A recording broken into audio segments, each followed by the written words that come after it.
maring jajalanan ora ngilo karo kahananmu dapure kaya ngono arep lungguh dampar ke Prabu Negara Ngastina Bandung Naga Sewu sempalen kuandaning Duryudana kokopen dampar kencana wah kelakon panjangkam wah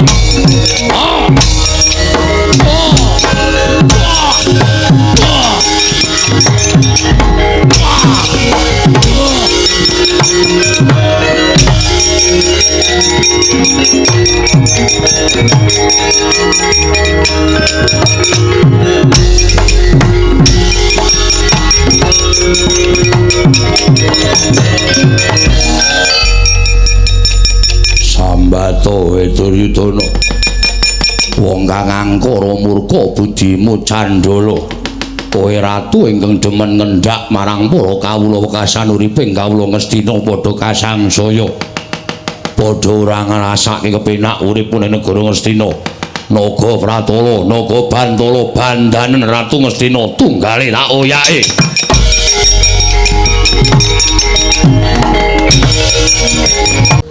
niwang sumana mangadinwi ana sasmintaning sun jagat wasisaning Bathara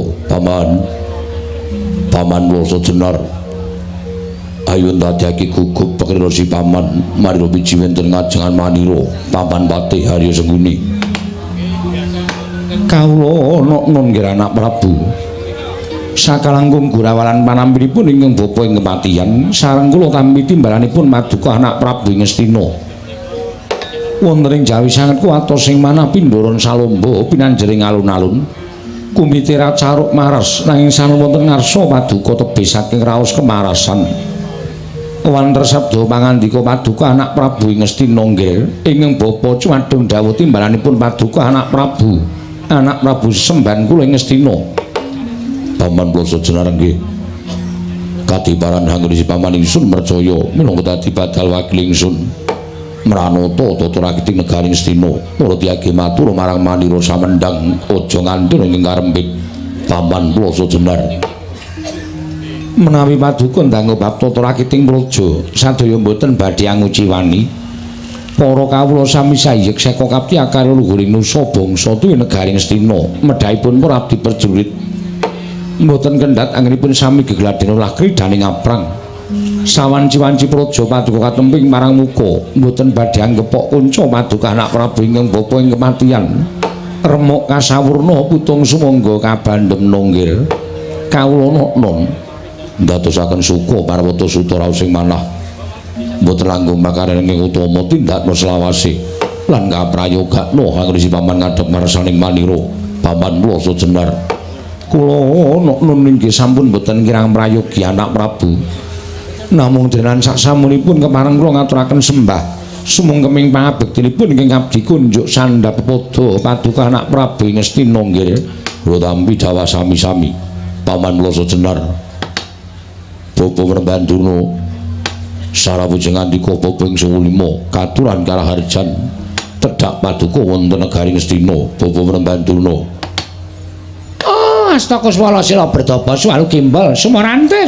hawala kula nuwun inggih ger tansah pinanganing kawidadan ing sambi kala sawanipun ing Bapa ing Sukalima manggya widodane skala sawan kula durga mendhak kala sirna namung kepareng ingkang Bapa ngaturaken salam taklimipun ingkang Bapa kunjuk ngersa Paduka anak Prabu Ngastina ger anak Prabu Duryudana sampun kula tampi akarya Bapa raos sing manah Bapa Wremban boten langkung kasih kecakno anggen jengan dika lenggah kula naknan nger sampun boten kirang prayogi piswanipun ingkang Bapa ing Sukalima wonten negari Ngastina dinten sak mangke menika nggih anak Prabu Duryudana Bapa dene sira Dimas Kartomarma prayogakno nggone sing adhing ngadhep ngarsanipun Kakang Yayi Dimas Kartomarma lho diwaji sampun boten kirang prayogi piswanipun ingkang rayipun Kartomarma namung delengan saksamunipun kepareng kula ngaturaken sembah sumuga ming pangabektinipun ingkang abdi kunjuk kersa Paduka Kanjeng Koko Prabu semban kula Kartomarma ingsun tampa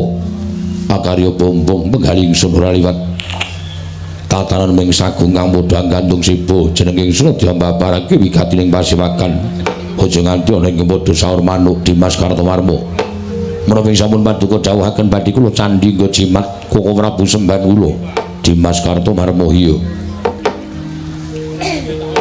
Nun mangke Koko Prabu dereng sawetawis dangu rawuh ngandika Kanjeng Koko Prabu Baladewa wonten negari Ngastina ingkang rai ngaturaken pasegan para rami kunjuk sandhapada paduka Kanjeng Koko Prabu Jimat sesembahan kula Koko Prabu pangayoman kula ing Mandura Koko Prabu Baladewa.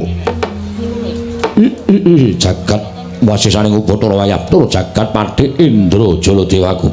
Yai sampun kula tampi asung pambagipun Yai Prabu ingkang tumanduk dhateng Raka ing Mandura. Akarya bombong raos manahipun ing Raka. Monggo sok wangsulipun kepareng kula ngaturaken pudya pangastawanipun ingkang Raka kunjuk kersa paduka Yai Prabu Ngastina. Yai Prabu Duryudana ndadosaken suka marwata suta raos sing manah. Mugi amawahana kabagyaning lahir batos kula Koko Prabu. Mboten langkung kacekap anggen jengandika lenggah Koko Prabu Baladewa. Sampun mboten kirang prayogi wiswanipun ing Raka ing Mandura wonten ing Datulaya Praja Ngastina dinten sakmangke menika Yai. Ndadosaken kaget sutaning manah dene rawuh paduka Kanjeng Koko Prabu ingkang sengkan datan pepuyan. Upami sakmangke wonten wigatos wonten kababarana nanging saderengipun keparenga ingkang rai ngaturaken sewu genging kalepatan ingkang diagung pangangsami. Dene kula mboten hangacarani tedhak paduka mawi tata upacara ing kaprajan. Sak mboten-mbotenipun kula saged nyawisaken rata kencana kinarya medhuk paduka Kanjeng Koko Prabu miwah nyawisaken Hermawar kinarya miji yampian paduka Kanjeng Koko Prabu Jimat sembahan kula Koko Prabu pangayoman kula ing Mandura Koko Prabu Baladewa. Jagat wasisaning Bathara Wayaptura jagat Yai. Nadyan nembe kawya sing pangandikan kemawon persasat sampun tumplak punjen sinundul puyo manahipun ing Raka ing Mandura. Bebasan kadidene kejugrugan Wukir Sari kelepaning Samudra Madu. Midhanget dhateng wiya sing pangandika paduka ing mekaten namung pangintenipun ing Raka ing Mandura tata upacara ing kaprajan ing mekaten menika kala wau mboten satrepipun menawi kapisungsungaken dhateng Raka ing Mandura. Sabab pangraosipun ing Raka ing Mandura pendak-pendak kula sowan dhateng negari Ngastina. Dan prabéda kula menika wangsul dhateng negari Mandura. Malah kala mangsa ingkang sampun katetepaken binjang menawi Yai Prabu wonten kaludhangan nedya tetinju dhateng negari Mandura. Kaicalna jiga kelawan pekewu Durgama Sangga Runggi. Mandura karengku kados dene Ngastina Yai Prabu Duryudana. Matur sembah suwun tampil pindhan. Dene mekaten wiya sing pangandika paduka Kanjeng Koko Prabu ingkang salajengipun keparenga hamba barana ing sejati menapa ing dados wigatosipun dene jengandika kepareng rawuh wonten negari Ngastina Koko Prabu Baladewa. Yai kula wonten timbalan menapa kula ingkang sampun ngladuk yuswa menapa Yai ingkang supe sababipun menapa dene paduka paring dawuh ingkang mekaten nitik nawala ingkang sampun kula tampi tigang dinten kepengker paduka Yai Prabu atur nawala dhateng Raka ing Mandura. Sareng kula surasa isining tulis madyaning nawala menika kala wau ketingal bilih paduka hamiji dhateng pisawanipun ing Raka ing Mandura titi kelenggan sakmangke menika. Persasat nganti kaya gelak kula gelak lampah kula daya-daya prapting negari Ngastina pengajaping manah mboten wonten sanes kejawi namung enggal kula cemadung dawuh timbalanipun Yai Prabu Ngastina.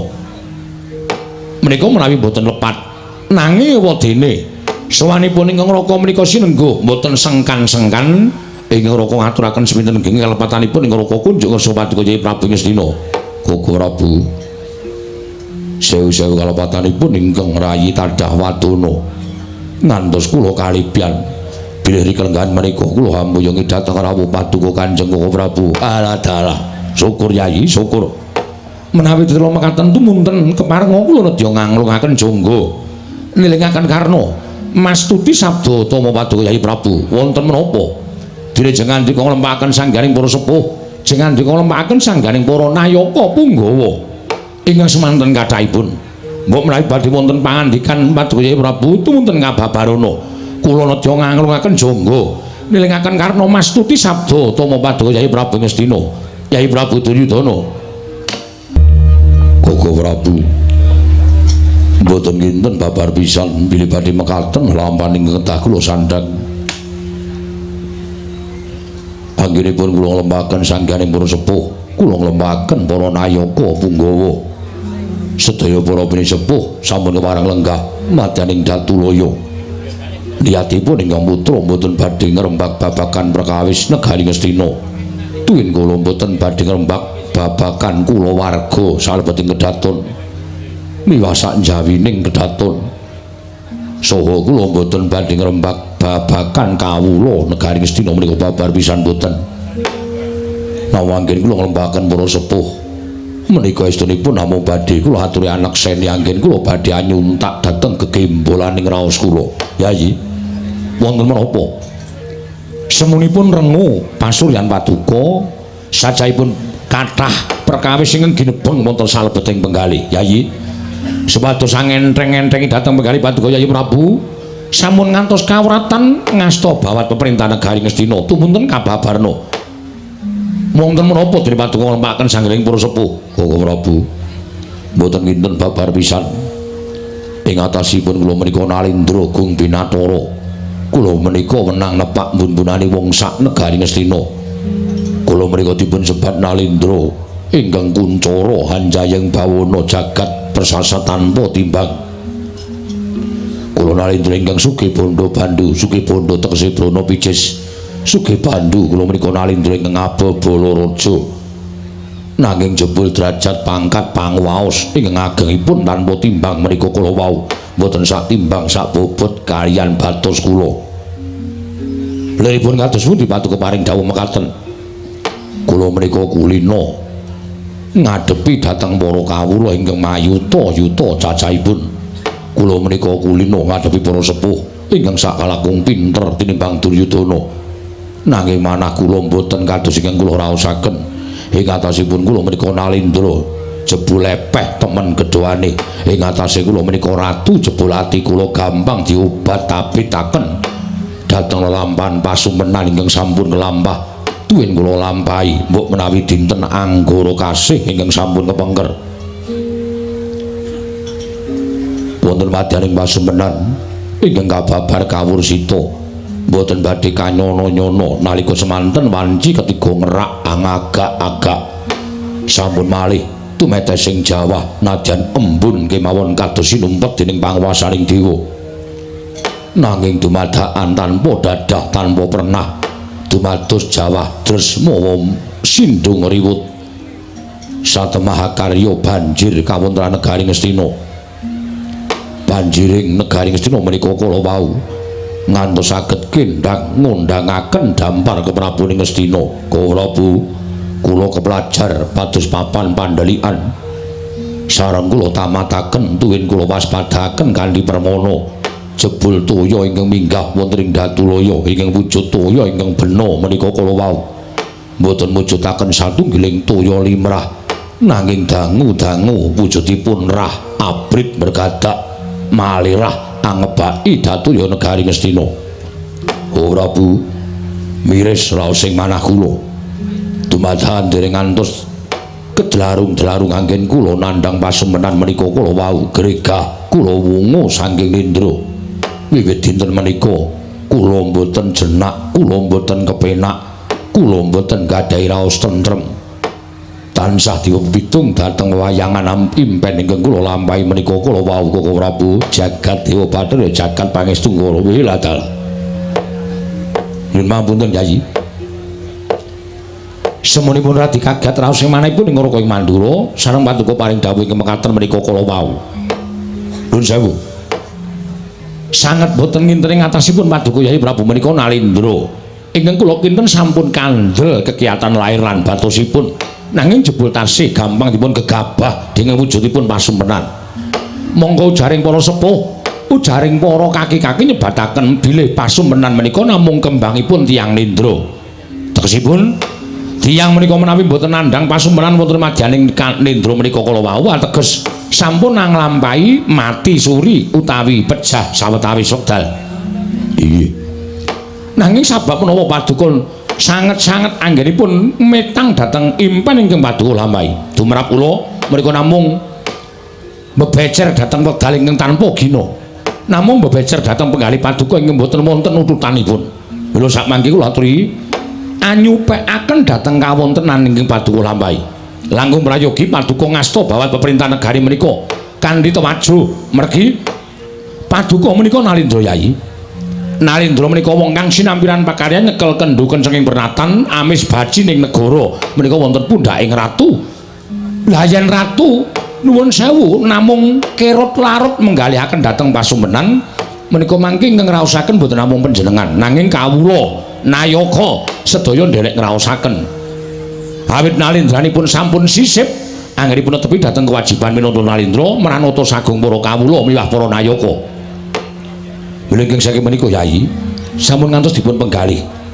Sampun ngantos dipun lebetaken wonten salebeting manah. Ewadene paduka badhe anggrejah tuwin namitang dhateng impen menika kala wau menawi paduka nimbali dhateng Raka ing Mandura menika lepat. Liripun lepat kados pundi? Krana kula menika mboten nate pitados kaliyan ingkang naminipun impen. Kula menika mboten nate pitados kaliyan naminipun impen. Ingkang kula pitados namung panguwasaning Gusti Ngakarya jagat. Ngaten kemawon. Nggih. Matur sembah nuwun Koko Prabu. Nggih, dawa sami-sami. Namung ora digelo raos sing manahipun ing Raka ing Mandura. Gelo sababipun menapa? Kula katimbalan wonten negari Ngastina menika pangajaping manah wiwit saking budal saking negari Mandura dumugi wonten negari Ngastina. Kula menika pinaringan kewajiban upaminipun kula kadhawan minggah gunung medhun jurang tuwin beto gebarang ingkang awrat menika mujudaken kasetyan kula dhateng Paduka Yai Prabu Ngastina lan tertentu kula sagahi menapa kula dipun dawuh supados nyingkiraken parang muka ingkang badhe anggepuk negari Ngastina tentu kula sagahi nanging lha kok eman temen kraya-raya saking negari Mandura kula menika angadang-adang gregeting ngosik ing manah kula nyadong timbalanipun Paduka Yai Prabu. Lah kok sareng dumugi wonten negari Ngastina, Baladewa menika Ratu Gung Binathara kok mingjak ngrembug perkara impen. Kula nuwun sewu. Menika kula mboten mathuk, kula mboten rujuk, tuwin kula mboten condong. Amargi wiwit rumiyin ngantos dumugi sak mangke menika kula mboten pitados kaliyan ingkang nami impen. Nuwun sewu nggih. Menawi mekaten panjenengan boten pitados kalian para sepuh. Nuwun sewu paman. Pun ateges kula menika boten pitados kalian para sepuh. Namung tumrap kula impen menika mujudaken kapercayan. Percaya ya kena, ora ya ora apa-apa. Tumrap kula ngaten. Oh inggih sabab menawi petanganipun para sepuh impen menika wonten maknanipun lan wonten werdinipun. Mbok menawi piyai semanten menika sampun prisa sedaya ingkang winastan titiyani gandayani puspa tajem utawa kacitra kasudarsana kadara dasih. Nuwun sewu lho, kula menika namung saged mestani ning bab werdine kula mboten mangertos. Ewadene nggih, nuwun sewu, paman hayu kados pundi? Wonten mriki menika wonten pandhita ingkang sampun buntas kawruhipun. Sidik paningalipun, cetha paningal lair batosipun. Petanganipun kula kinten mboten badhe kalipyan. Mbok inggih paduka andangu dhateng Kakang Prembandurna ingkang langkung pana babagan pasumpenan. Kula sumanggahaken kersa paduka anak Prabu Ngastina. Boduna, wonten dawuh nggih. Kinten kula mboten badhe ngambali aturipun ingkang putra Ngastina. Boduna sampun midhanget piyambak, menapa ingkang kula aturaken ngersanipun Koko Prabu Baladewa. Oh, gandhok blekujuk swalu gembal. Sumurante, hawala. Kula sampun ngertos menapa sampun paduka ngendikaken dhateng Kang Raka ing Mandura anak Prabu Baladewa. Bawaduna kasinggihan mekaten. Menggah pamanggihipun Bawaduna kados pundi? Nuwun sewu, Nger. Menawi pamanggihipun ing Bapa ing Sukalima, kula ragi cocok, kula radi mathuk kan pamanggihipun Adipati Harya Senguni jenyatanipun pasumpenan menika tumrapun para pesepuh. Para kina sami nyebataken sumpena menika wonten tigang perkawis titiyani gandayani puspa tajem utawi kacitra kasudarsana kadara dasih. Lah rak tenan to. Cocok to Kakang, cocok Depati cocok. Menawi ngaten wonten werdinipun. Wonten nggih, wonten werdinipun. Werdinipun kados pundi? Menawi tumrap ing Bapa ing Sukalima, werdinipun pasumpenan menika piyambak-piyambak, wancinipun piyambak-piyambak. Wancinipun menapa? Titiyane menika wancinipun tabuh 9 dalu ngantos dumugi tabuh 12 dalu. Menika sanes tiyang nyumpena nanging tiyang menika ketonto. Ketonto tegesipun. Upamanipun tiyang menika nggadahi pepinginan nanging dereng saged kelampahan. Tumunten kabekta anggenipun nglampah nindra tuwin ketonto. Dipun sebat menapa ingkang dipun pepinginan iki menika tumen dipun sebat naminipun ingkang dipun kersakaken menika tegesipun tiyang ketuntu nganti kegawa nalika turu lah tiyang menika nggadahi pepinginan ingkang dereng kasembatan menika sinebut titiyani Gandayani kuwi pancen impene menungsa turu Depati tegese wong sing ora nglakoni impen Gandayani kuwi tegese wis mati suri. Oh ngono. Puspa tajem kuwi impen ingkang bakal ana nyatane padha karo Kacitra Kasudarsana Kadara Dasih. Kacitra kuwi wong ketuntu Kasudarsana kuwi impen sing kudu dilakoni. Kadara Dasih kuwi impen ingkang ana maknane. Wancinipun piyambak-piyambak. Gandayani tabuh kalih prasawu dumugi tabuh kalih dalu dumugi tabuh sekawan utawi gagat bangun rahina menika sinebut puspa tajem. Nuwun sewu nggih panjenengan nyumpena wancinipun. Nalika kula wungu saking Nindra menika kula sampun kapireng kluru ing jago ingkang wonten ing Brangwetan. Menika tegesipun sampun gagat bangun rahina. Menika tegesipun masumenan paduka menika puspa tajem. Nggih kasinggan mekaten. Oh, nek ngoten impen sampeyan menika badhe wonten maknanipun. Negari Ngastina menika kedatengan banjir ingkang tanpa sangkan paran ngantos minggah wonten ing Datulaya. Banjir Kakang Dura. Werdine piye? Dik Pate, banjir kuwi banyu. Banyu kuwi penguripane wong sak alam donya. Wong sing urip tanpa banyu mesti ora bakal iso urip ning alam donya. Mergo banyu kuwi iso dienggo ngombe, iso dienggo adus, iso dienggo umbah-umbah lan sak piturute. Iya. Mula wong urip ning alam padang kuwi mbutuhake banyu. Sapa sing kekurangan banyu mesti ora bakal iso urip. Mula banjir ingkang wujud banyu mau mujudake sawijining penguripan. Ateges negara Ngastina ki bakal dadi negara ingkang gemah ripah loh jinawi karta tata raharja. Ngono Kakang. Mboten Bobotuna kasinggihan. Apa sing ditandur bakal tukul, apa sing ditancepake mesti bakal iso ngrembaka wawane, iso ngrembuyung gegodhongane. Banjir wujudipun toya. Nuwun sewu Bobotuna. Wonten dawuh. Kula nate dipun dawuh dening Bapa Sagupa nalika kula wonten Widara Kandhang menawi impen ingkang wonten sambung rapetipun kaliyan toya menika impen ingkang boten sae. Menika rak rumiyin. Samenika sampun dipun gantos toya menika sae. Tapi panjenengan menapa-menapa gesang menika mboten betahaken toya. Betahaken. Lah ra ngaten. Tegesipun toya menika penguripan menika apik. Nggih, matur sembah nuwun. Sami-sami. Namung elokipun kados pundi nggih? Toya kala wau kula waspadakaken dados rah. Sirah sanes. Rah utawi getih. Toya mau banyu mau dadi getih Kakang Durna. Getih ge. Kuwi apik, teh kuwi pinunjul. Tur nuwun sewu Dik Pate. Getih menika nak wernane abang to? Nggih. Abang niku werna sing nyermomong. Nggih. Werna sing cetha dhewe. Kula aturi nyawang saking katebian. Werna abang, werna putih, werna ireng, werna ijo, werna jambon, werna ungu dadu lan sak piturute sing cetha dhewe disawang liwat mata kuwi mung werna abang. Oh, ngoten Kakang Durna. Nggih. Dados werna abang menika mujudaken negari Ngastina ketaman banjir getih menika. Ngastina menika badhe ketingal nyermomong. Oh, nyermomong. Tegesipun Ngastina menika badhe kuncara Hanjayeng Bamana dumugi wonten pundi papan negara Ngastina menika saged dipun sawang wonten pundi kemawon. Ngoten Kakang Durna. Menika panggerbaning manah kula, Bawatuna. Wonten dawuh. Dampar kendang. Dampar papan pelenggan kula kendang kapracundang kuntal kaprapal kabekta bantering banjir.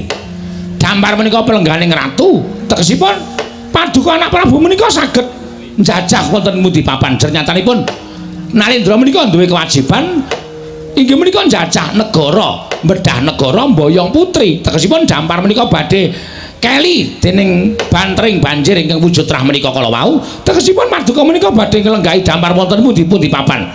Negari pundi-pundi saged panjenengan bedah dipun dadosaken setunggal kene negari Ngastina. Ateges Ngastina menika saya amba, saya jembar jajane, saya jembar panguwasane Ratu Ngastina. Mboten Bobotuna. Inggih, Ger. Matur sembah nuwun tanpa pepindhan. Nuwun sewu Yayi.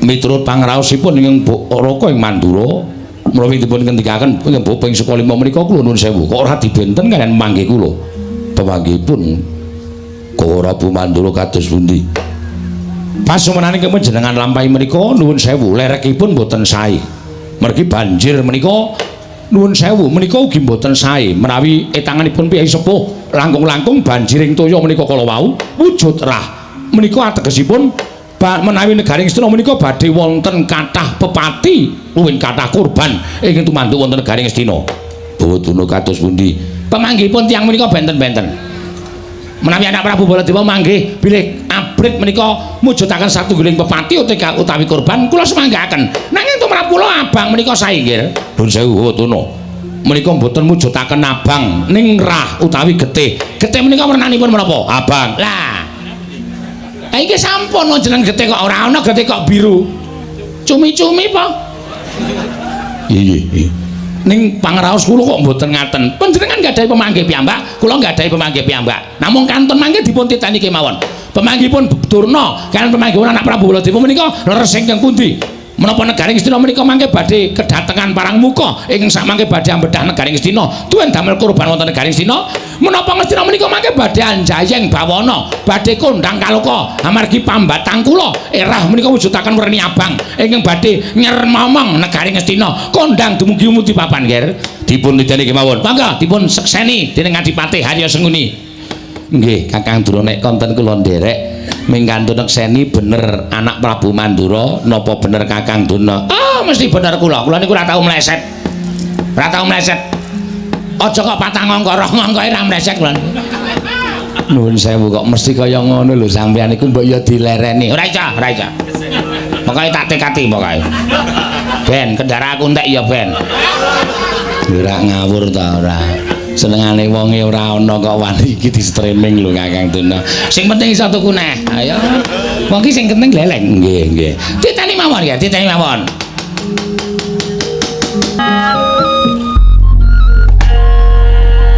Jagat Dewa Bathara ora Bu wonten dawuh dereng ngantos paripun anggen kula nampi timbalan Paduka menika mboten pangling wonten satunggiling caraka ingkang abiyantara menawa menika tasih sumitranipun Paduka Kanjeng Prabu Yayi nadyan ingkang raka nembe sepisan menika ngawuningani dhateng Punggawa ingkang sowan ngabiyantara ngersa Paduka Yayi Prabu tumunten katimbalana menapa wigatosipun menawi sakintenipun wigatosipun menika kala wau sae Paduka kedah nglenggahi bawa leksana nanging menawi namung badhe mbebuthek banyu bening kawonten negaring Astina Paduka sampun tumut-tumut pasrahna dhateng Raka ing Mandura kasinggihan sabda pangandika Paduka Kanjeng Prabu mugi parenga pinarak ingkang langkung sekeca kula badhe andangu dhateng lari utawi caraka ing nembe sowan menika kula semanggaken Yai Kisana aja kinenten ingsun tumambu yakti saweg sepisan iki ingsun wanuh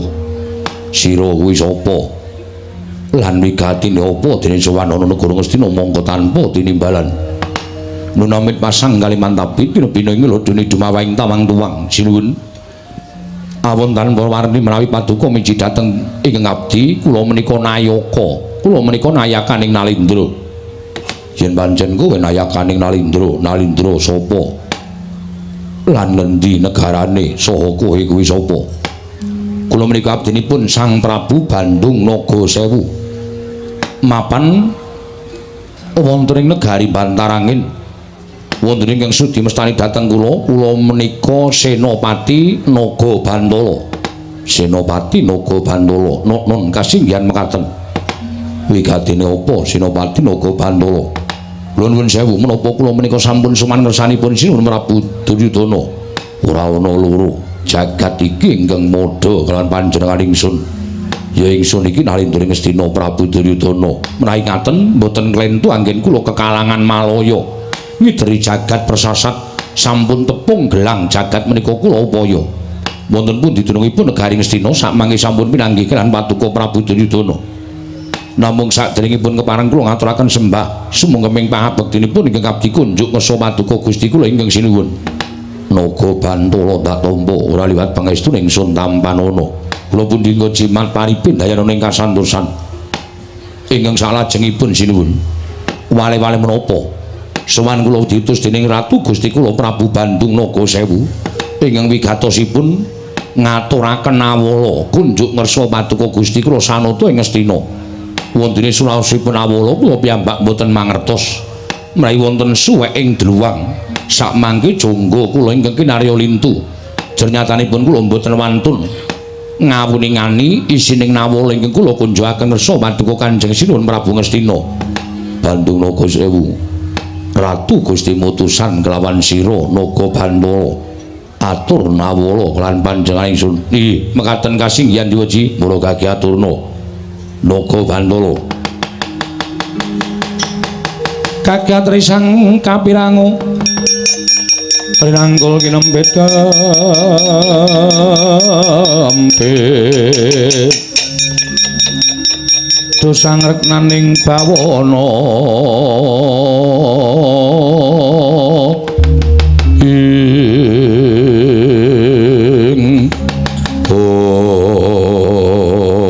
musti nampi nawala dening sanata ing Ngastina Prabu Duryudana sinurasa urut sewiji-wiji datana ingkang cicer nalika semanten isining nawala dene sanata Prabu Bandung Nagasewu diambedah negari Ngastina.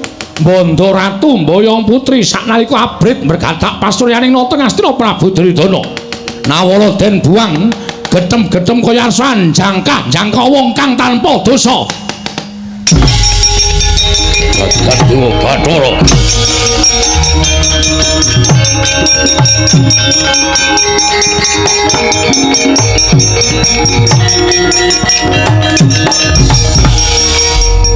Naga Bandara wonten timbaning adhawuh isining nawala yen Ratu Gustimu Prabu Bandung Nagasewu bakal bedah negara Ngastina nelokake nalindra Ngastina Prabu Duryudana cecak nguntal cagak jebol gayuh wulan wuta ngitung lintang tangeh kelakone cepak wurunge Prabu Bandung Nagasewu ratu cilik aku ratu gedhe jagat iki tanpa timbang ora ana ratu sing padha karo Duryudana kok delangap-delangap ucape jeleh nyawang gelaring jagat eseming rembulan Kowe Prabu lah jagat Dewa Bathara.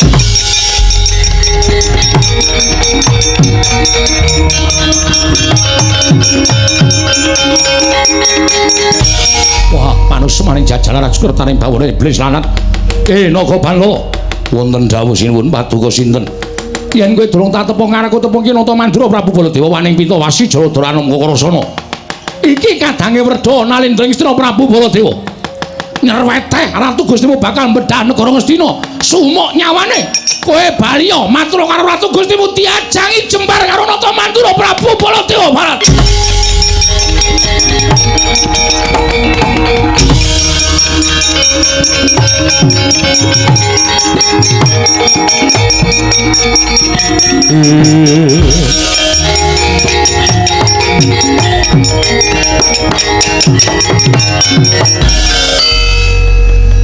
Jagat Dewa Bathara upami Paduka boten daya-daya mangsuli dhateng Caraka Naga Bandara sampun kula jangkah kula tugel gulune teng Datulya negara Ngastina lah mboten nyono Yayi mboten nyono bilih ingkang sekawit negari Ngastina menika tentrem nyatanipun wonten satunggiling nayaka nayakaning Prabu Bandung Nagasewu ingkang badhe wantun ambedah negari Ngastina.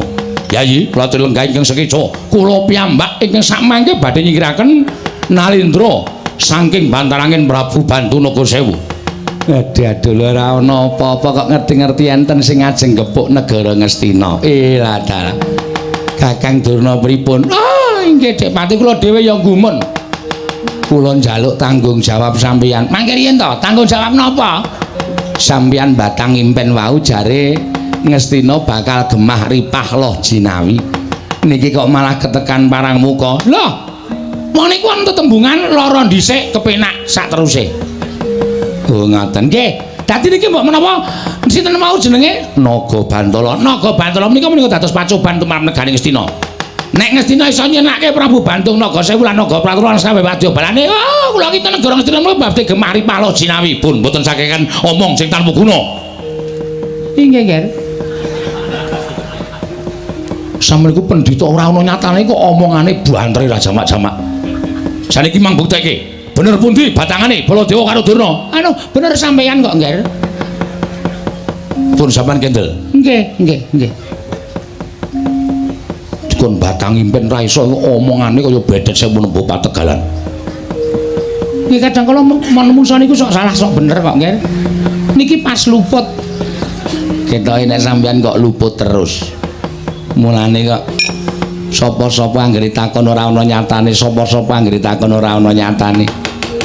Bawa Prabu kados pundi? Yayi, lenggah ingkang sekeca. Kula aturi lenggah ingkang prayogi. Kula aturi ngetapaken sangganing para sata Kurawa Baladewa ingkang diputun dokok wonten ing ajeng.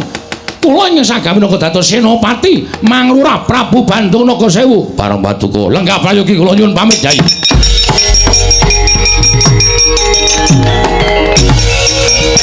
Boten kinten babar pisan. Bilih badhe dumados pecah perang ageng antawisipun negaring Bantarangin miwah negaring Ngastina. Kula piyambak ugi mboten nyana. Lah kok wonten satunggiling nalindra ingkang wantun bedah negaring Ngastina menapa mboten ngertos kondhangipun negaring Ngastina menika dipun lenggahi dening Kurawa ingkang bebasan pilih tanding boboting yuda. Lah kok wantun badhe ambedah negaring Ngastina menika sampun nyusumuk nyawanipun. Nggih. Nuwun sewu, Ngger. Lajeng parang Paduka sampun ngantos sami miris, aja nganti padha wedi. Ngastina dikukuhi. Nggih ngestaken dawuh Sata kula dipun ketapaken. Mang pilih senopati sing gamben sing pancen pilih tanding boboting yuda. Nuwun inggih ngestaken dawuh Paduka. Boduna. Wonten dawuh, Ngger. Supados negari menika mujudaken negari ingkang gemah ripah lo jinawi napa sing ditanduri iso tukul napa sing ditancepake iso ngrebuyung gegodhongane iso mbiyen wae. Kaya pangandika panjenengan. Kula jaluk sampeyan yo nyingkirke Paramuka sing pengawak Raden Naga Bantala lan Ratu Gustine Bandung Nagasewu. Oh inggih ngestaken dawuh. Disingkirke sik supaya mengko negara iso nyermomong. Nek negara iso nyermomong, negara bakal kunjara jumbuh karo pambatange impen sampeyan. Menghina kowe ya. Ngina kowe. Oh, sing jeneng manungsa kuwi kedunungan ngina lah salah apes lali lan mati kok Dipate. Mbok menawa paningal iki mau lagi ora cetha. Dadi aja tok anggap Durna kuwi saben-saben bener terus. Durna kuwi saben dijaluki tula mesti bener terus ku ya ora. Kala masane ya luput barang kuwi ya wis anggoning menungsa, salah barang kuwi ya anggoning menungsa. Mula aja banget-banget lemu dadi wong bener terus.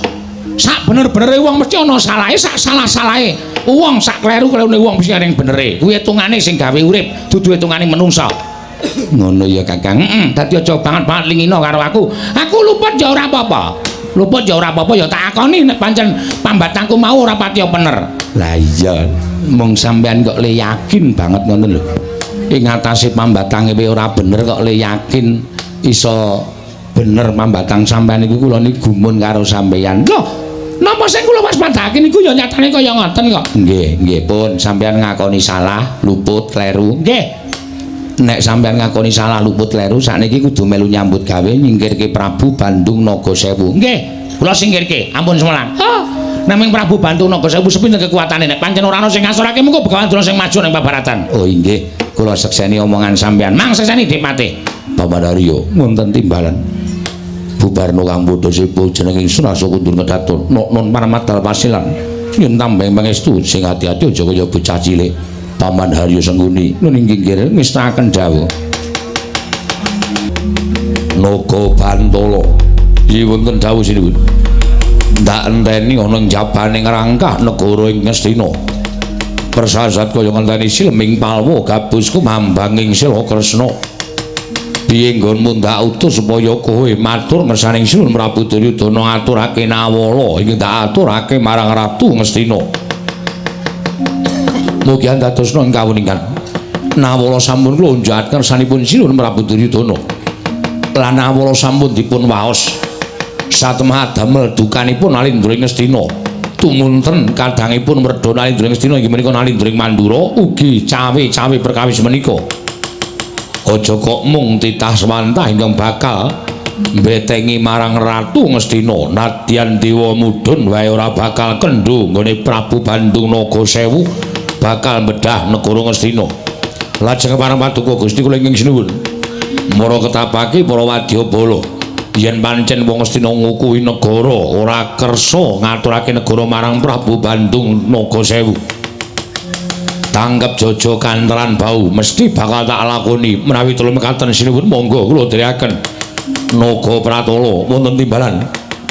Ambing-ambing ana lakune Naga Bantala kadangmu ngadepi para Sata Kurawa. Nun nggih ngestaken dawuh nyuwun pamit madal pasiran sing ati-ati aja kaya bocah cilik. Naga Bantala lan Naga Pratala.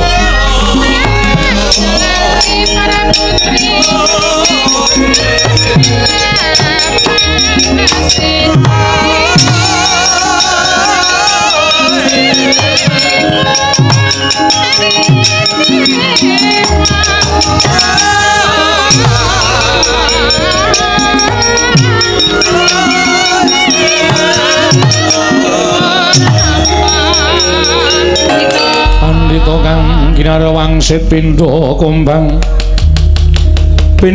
angat saping tawang susah angin ngendikane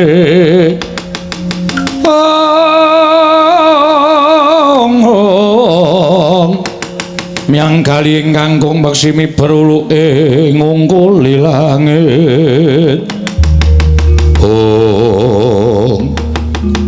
Penembahan Guntur Geni ana dawuh apa sinuwun Prabu Bandung Nagasewu cetha yen to Prabu Duryudana ngukuhi negara Ngastina ora gelem menehake negara marang panguwasaning Prabu Bandung Nagasewu monggo apa ingkang tak tindakake iki jumbuh kelawan ngendikaning para dewa yen to saya kuncara lenggahing Prabu Bandung Nagasewu minangka dadi narendraning jagat yen to aku bisa lenggah dampar negara ing Ngastina sarta ngelingake marang wewatekaning para Kurawa luwih-luwih Prabu Duryudana ingkang duweni watak angkara budi candala monggo wataking Prabu Duryudana sakurawane kuwi ora bakal ilang kelawan ora bareng karo ingkang sinandhangan tegese Kurawa lan Prabu Duryudana kudu tumpes kudu sirna saka lumahing bumi kureping langit iki Penembahan sinuwun yen pancen kaya ngono kang dadi kersaning sinuwun Prabu Bandung Nagasewu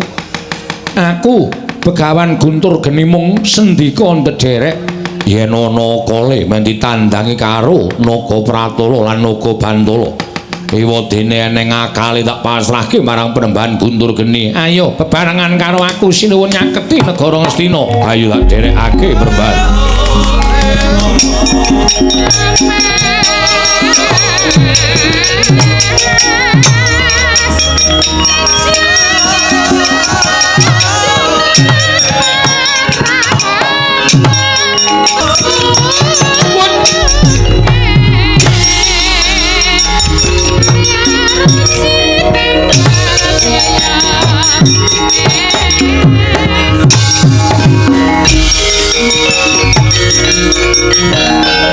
Tinututi lamun katututan lamun mangsa prawira diktaya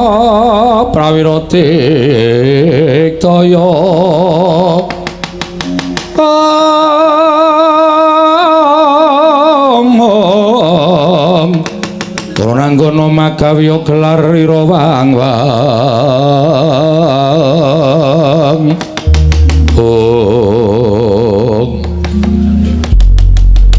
iki sapa ngagrah ana ing tengahing dedalan ngadeg kaya ndha mentang kaya kendewa tepungake wae punggawa negara ing Bantarangin abdi ingkang sinuwun Prabu Bandung Nagasewu aku Naga Pratala lho Naga Pratala iya dasar Pranyata ana menungsa ingkang aran Naga Bantala kuwi kadangku padha-padha nayaka negara ing Bantarangin iki sapa kadang nata ing Ngastina aku Raden Surtayu ya ayo endi wong Ngastina luwih-luwih Prabu Duryudana bakal tak bondo tangan tak krincung sirih tak leboke pakunjaran negara Ngastina bakal dilenggahi dening sinuwun Prabu Bandung Nagasewu wah dalah kemewat kaya ngregem jimat keparat kaya wanindrat persiapan sempalan pundhaking kiwa tengen Surtayu kelakon ngukup negara Ngastina ing kene marganing patimu kowe Surtayu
Mati jeneng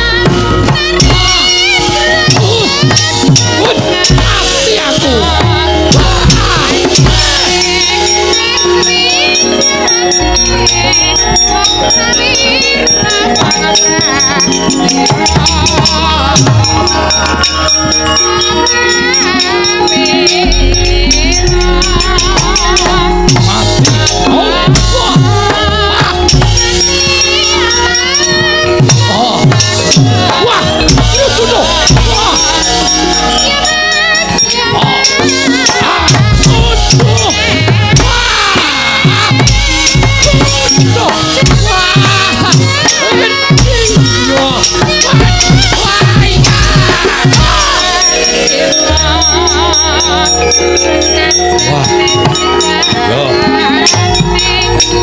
Tunggak. Cocok dadi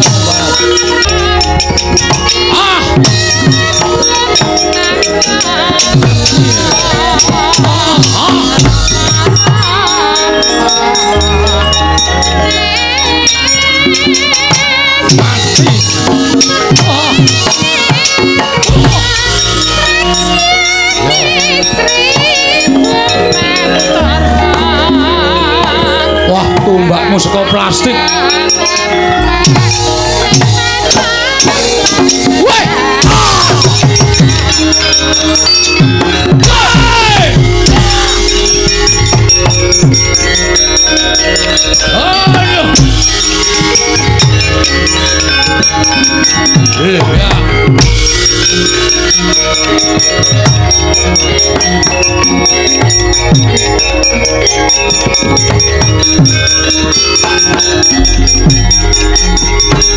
So Naga Bandala sapa Raden Kartomarma kadangmu naga pratala ngobrak-abrik ayo ora gelem menehke negara Ngastina kelakon banjir getih negara Ngastina wah mati dereng aku mati kowe yo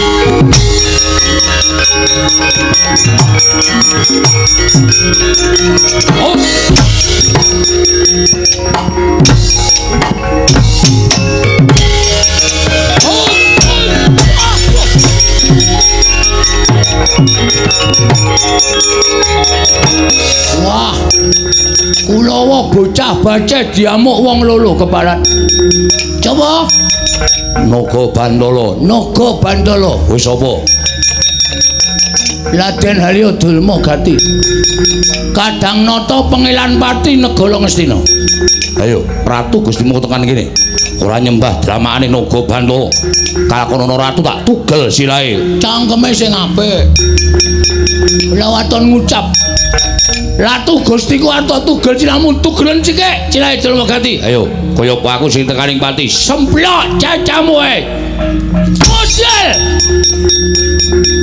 Wedan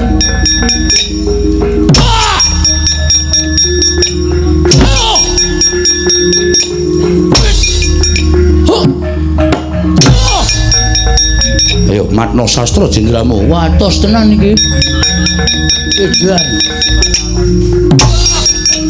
iya gowo kaman oke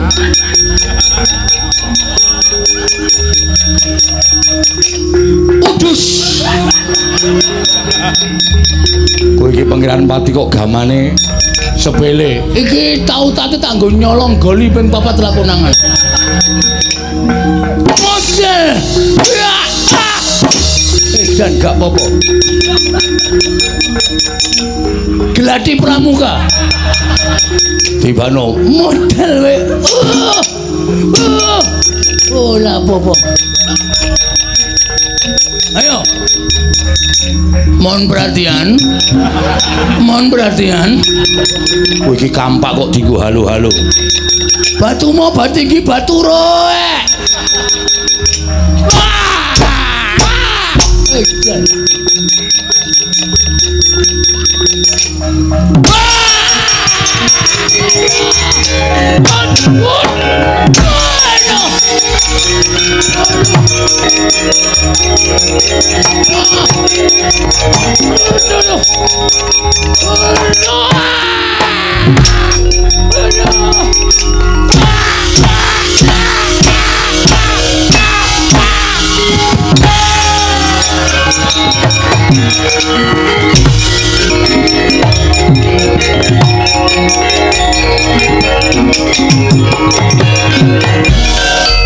Pecah kula man. Mungsuh Naga Pratala. Lho, sing sowan ning Ngastina mau Naga Bantala. Jebul boten ijen Naga Bantala ning kancane kathah. Naga Pratala nggih wonten piyayine alit ning Digdaya man. Kula anten boten dirasake, kula semanggaken. Kawon kula man. Wah, mati kula man Kartamarma nggih. Kalah kawon. Mungsuh wong sabrang, mungsuhmu dudu Pandhawa lho. Ning wong sabrang, inggih ning nyatane kalah. Terus aku tak takon karo kowe, Kurawa iki arep menang mungsuh sapa coba? Mungsuh Pandhawa kalah, mungsuh anak-anak Pandhawa kalah, mungsuh Panakawan kalah. Iki mungsuh pendatang baru di kancah pekeliran.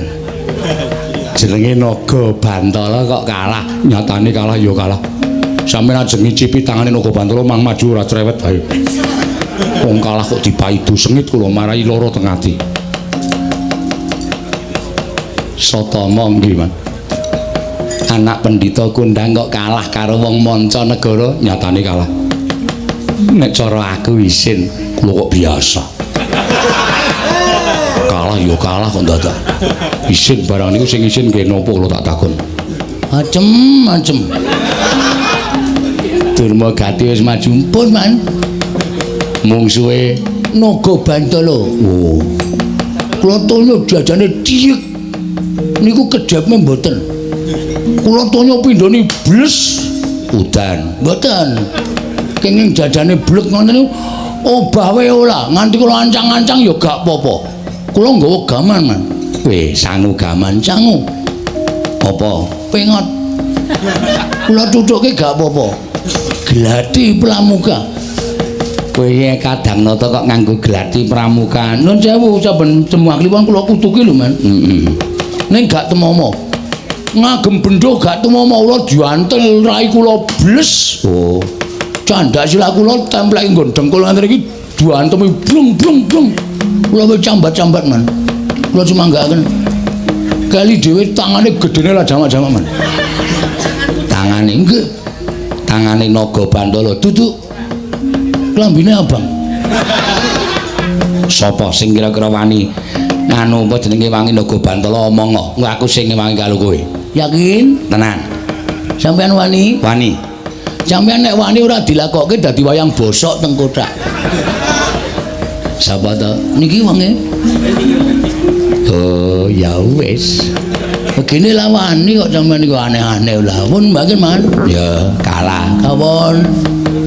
Ora maju meneh nggawa apa ta apa. Mboten, Man, mbangani lolo awake mbok ya wis. Nek Ngastina dipek utawa dikukup Naga Bantala, nggih ben lah masalah. Lah dimiteno nek kula kalah ajeng napa? Nek kula menang kula rakitang didik iso bales iso kono nglacake loloe lah masalah. Gelut niku pengajeng-ajenge menang. Nek kono diantem gak nglasake lolo babal blas. Soloh nyawa. Iwak kecemplung wuwu, sulung mlebu geni. Mesti modal. Ayo. Ibaratnya kaya dene cecak nguntal bis kota. Cagak. Wuta ngitung lintang tangi kelakone cepak wulunge. Sapa sing arep maju? Kurawa kok wis kaya wis entek gusis Kartamarma, Surtayu, Swatama sing do seneng perang-perang kok nganti do entek. Sapa iki sing arep maju? Sapa kok ngabani mobil? Kukulawan. Citraksi nggih arep maju po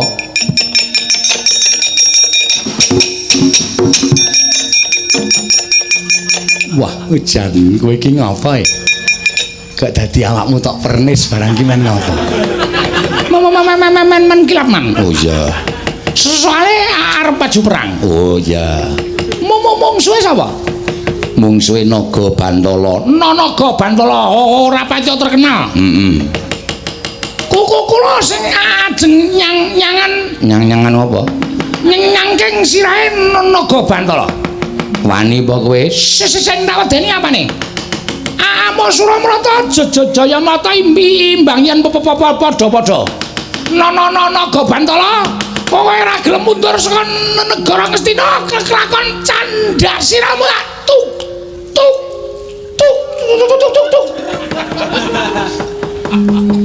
tugel gulumu baleni candhak kelakon tugel gulumu baleni mangane kok aku isin ana candhak tugel nah anyar ning tugel kok tak kampleng lho ana wong mangan kowe ngerti ora kok anyar ning tugel neneng ora iman-iman ya wis ikhlas lahir batin do ngerti lho wah jaya dewan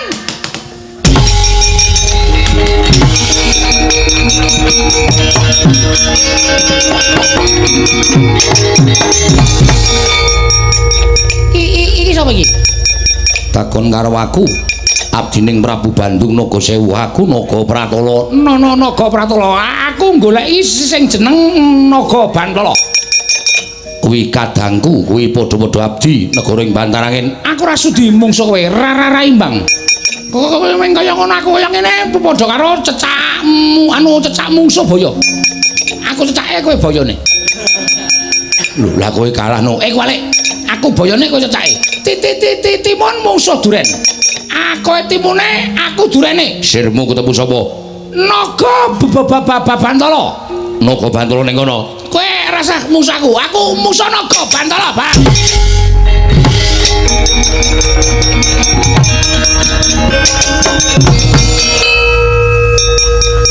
iki sapa iki Naga Bantala waduh lha kok gede kowe terus nang ngono sekecake aku tak musuh kae bae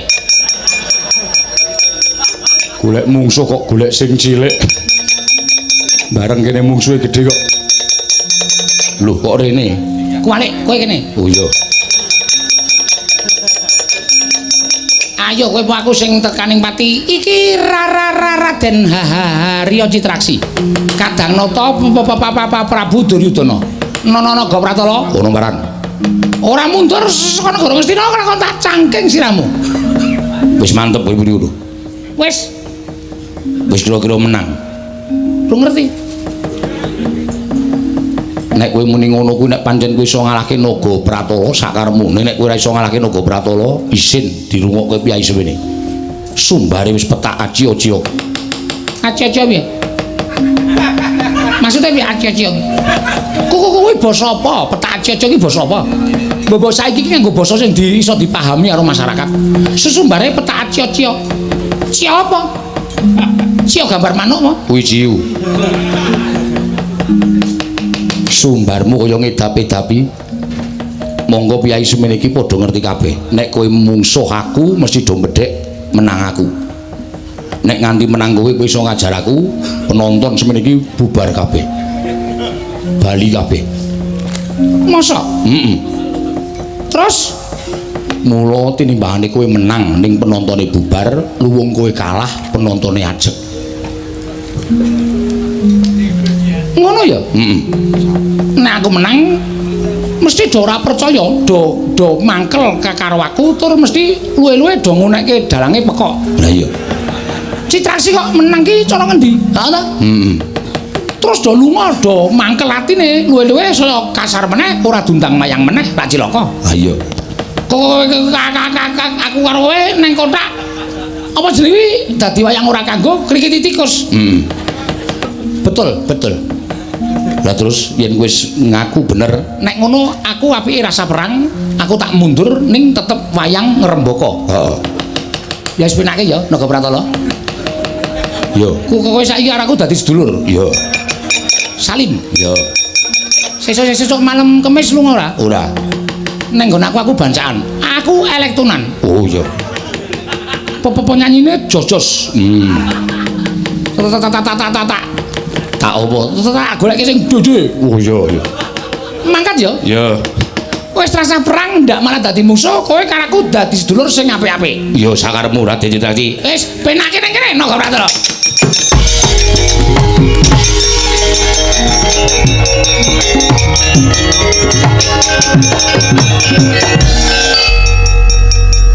Piye, Cip? Pun dadi sedulur, Man. Kose. Sing dadi sedulurmu sapa? Naga Pratala. Lho. Kaiki wajib tok pateni mergo arep bedah negara Ngastina. Nek cara kula dikekke mawon, mergo saniki usum bedah rumah. Oh. Mbok menawa negara Ngastina didadani. Nek cara nggon wayang bedah ki tegese Ngastina dibedah, ratune dibondo. Terus kowe karo aku minggat saka kene. Ngene man, perkara kuwi monggo. Ning aku diwenehi ngerti karo si Naga Pratala. Nek Citraksi menang perang karo Naga Pratala niku siji mbubarke penonton, angka loro luwe-luwe dalange mesti dianggep edan. Mergo Citraksi kok menang. Gede-gedene nek nganti sing nanggap kagol, sok taun ngarep ora ditanggap meneh. Kula karo sampean dadi wayang bosok ning jero kotak ora ditokke krikiti tikus. Sampeyan gelem ana pate kok di mortikus. Terus mbangane kula menang ning ra ana wayang. Aulung kula kalah ning kabudayan wayang tetep ngrembaka saindenging Nuswantara. Wassalamualaikum warahmatullahi wabarakatuh. Kana lunga kana. Lunga, aku ki buyer weruh raimu ya. Kowe iki kadang nonton goblokmu lho. Lho bener mboten? Bener mboten? Sesampeyan iku wong tuwa iso mikir ora? Mbangane kula menang, ning kula karo sampeyan ora bakal dilakokke meneh, mergo dianggep dalange petuk. Citraksi kok menang niku cara pundi napa wonten? Sampeyan weruh Citraksi menang perang, sampeyan tau weruh? Le wayang sapa? Tanggapane pira? Teng pundi kula tak takon. Gak ono, Man. Mula mbambangane kula niku mengke dadi wayang sing ora tau kanggo teng jero kotak, luwung saniki mundur ning sing penting tetep eksis. Paham? Ya, mundur. Wis minggat to. Wis ngundak vertigo kumat ge wis. Aku gagas wong kok gobloke kaya ngono lho. Kok isa-isane nglakoni diapusi. Malah Naga Pratala pun dadi sedulur kali kula. Sesuk malam Kemis niku ajeng teng omah kula. Ngapa, Nyuk? Nyuk. Lah ya Naga Pratala ning omahmu ki ngopo? Ku kula undangi, ku kula nanggap elektrik, Man. Apa? Elektrik. Sing nganggo piano dhewe niku lho. Oh, elektron. Lah kene niku sampean teko nggih? Ya. Tenan lho? Monggo senengane ora. Dur, nun. Maju ora li? Nggih. Mboten ketang klungsu nek udu kula tak maju man. Ya maju le, ora ketang saubengan rong ubengan. Mungsuhmu sapa sakarepmu milih Naga Pratala ya ana, Naga Bantala ya ana. Nggih, Mang Semingkir. Wah, kula tandangane man.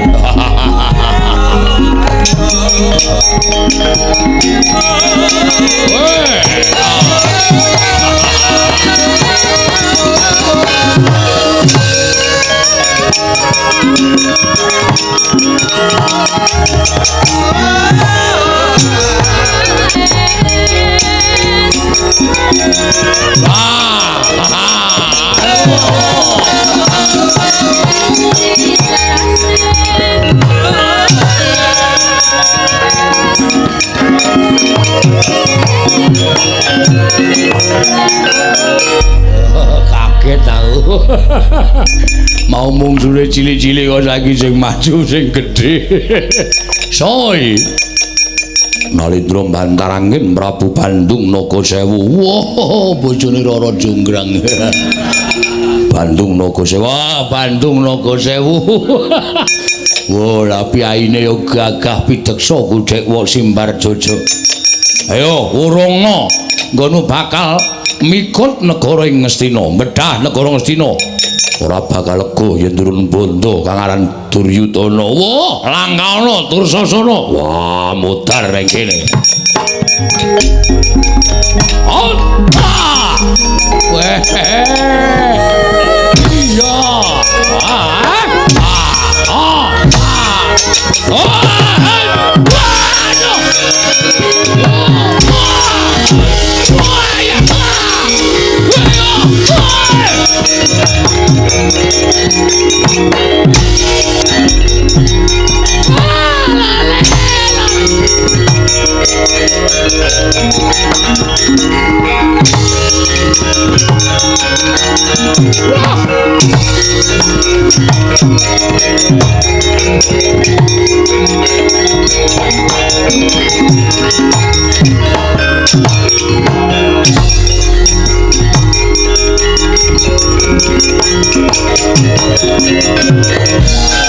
Pandhita kang kirada wangsit pindha kombang angat saping tawang susah angin ngendi nggone nyang kalihing kangkung peksimi beruluk ing ungkuli langit. Oh lole kenthos walu gimbor monyor-monyor duk ning dungkul wana dadi alas-alas dadi wana. Iki sapa iki? Wong nganggo kabrahmanan teko kowe ngadeg ngarepe Begawan Durna. Ditepungake wae aku nuju Bantarangin pujangganing Prabu Bandung Nagasewu aku Begawan Guntur Geni. Wah, dalah. Temane pripun Kakang Durna? Jebul wis budal sawadya balane klebu pujangganing negara ing Bantarangin pun tekan negara Ngastina. Mula kula suwun sing ati-ati ya Kakang Durna niki tataane negara. Guntur Geni ana paran Begawan Durna. Saru dirulu yen kowe karo aku padha adu atos sing balung muleting kulit. Kowe pandhita, aku pandhita. Ayo, nek pancen kowe iso lan pinter ngungkuli panguwasaning Begawan Durna, aku ngakoni kenggulamu. Ora sandadakake gunem kang tanpa guna. Ayo. Kowe areng ngejak apa Begawan Durna? Batangan cangrimaning Begawan Durna bakal tak batang. Yen kepengkok aja minggok, yen bener aja minger. Mula saiki wangsulana ing winastan sandanganing raga kuwi apa? Ing winastan sandanganing jiwa kuwi apa? Mudhar kowe. Kowe pendhita saka Sabrang ora bakal ngerti ngelmu marang ngelmune wong Jawa. Sandanganing raga kuwi apa? Sandanganing jiwa kuwi apa? Mati kowe ora iso jawab. Mati kowe ora iso jawab. Diwangi Dewate. Nggih, penampun kuwatir. Mula tak batangi yen pener aja minger, yen kepengkok aja minggok. Batangane apa? Sandanganing raga iku dudu brana picis busana wastra bludru sinesotya babar pisan dudu. Sandanganing raga iku solah bawa tingkah laku tindak tanduk munamuni saben dina iku sandanganing raga. Jalaran kabeh mau kena kinarya urip ana ing bebrayan gedhe lan urip ana ing Madyapada bener apa ora? Siji iki pancen bener, nanging sandanganing jiwa kowe sing ora ngerti. Ayo Kaki, wangsulana sandanganing jiwa.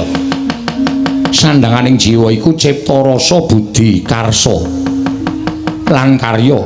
Cipta iku kang anampa samubarang, rasa iku kang nimbang samubarang, budi kang anglemake samubarang, karsa kang nindakake samubarang, yaiku kang nindakake sandanganing jiwa. Bener apa ora?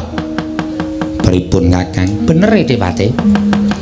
Liyane sing luwih angel mang takoni. Nek iki kowe iso jawab, aku ngaku teluk karo kowe. Kang ditinggal marake Gusti Dulur, kang dibuang marake urip tentrem kuwi apa? Kang ditinggal marake Gusti Dulur iku watak anggep-anggepan. Sabab watak anggep-anggepan iku hambabar watakku malungkung sombong umuk sesungaran. Seneng ngendak gunaning jalma tansah rumangsa pinter lan ngiwak-iwakake. Lan sabarang tindak tanduk rumangsa bener. Lah ya watak kaya mengkono mau akeh kang wong ora seneng ngawruhi wekasan didoi dening sanak sedulur mitra kawruh lan liya-liyane Begawan Durna. Ya, sabanjure kang dibuang marake uripe tentrem iku watak tansah mikulehake awake dhewe sabab ya mikulehake diri pribadi iku mahanani tansah marakake menungso tansah samar-samar was-was sumelang durga ngongso-ngso yen perlu wani nempuh tindak kang ala kang gawe kapitunaning liyan pamriye dimen entuk swarganing raga lali yen to Gusti iku maha adil lan maha murah. Mula wong kang gelem resudi sudaning gawa lan mersu pinepsu ing tapa brata tanapi ing siang ratri amemangun karya naktia sing sesama. Ya menungsa kaya mengkono mau kang wiwit manggih katentremaning urip ya ing kono durunging katentremaning langgeng. Pripun Kakang Dana? Weh lah dalah pancen pendhita pinter tenan iki arep wis tuwek kaya ngene lah kok pinter. Mangsuli karo apa kang dadi ucaping Begawan Durna? Ayo Begawan Guntur Geni aja mung aku tok. Nanging to dinen kekuwataning Begawan Durna. Yen pancen kowe kepengin ngerti cangkrimaku sing tak gegem iki apa? Kuwi sing tak gegem jenenge Asta Cempala. Asta tegese tangan, Cempala triji. Tibane nendi? Sakarepmu kene tiba. Iki merganing patimu. Ayo!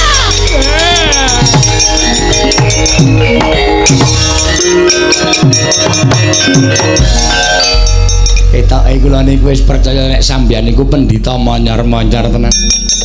Sedaya cangkriman sampeyan tatas kabeh karo Begawan Guntur Geni. Lah ing atase pendhita pengpengan kok ming ditungi tangan kok sampeyan ngalah.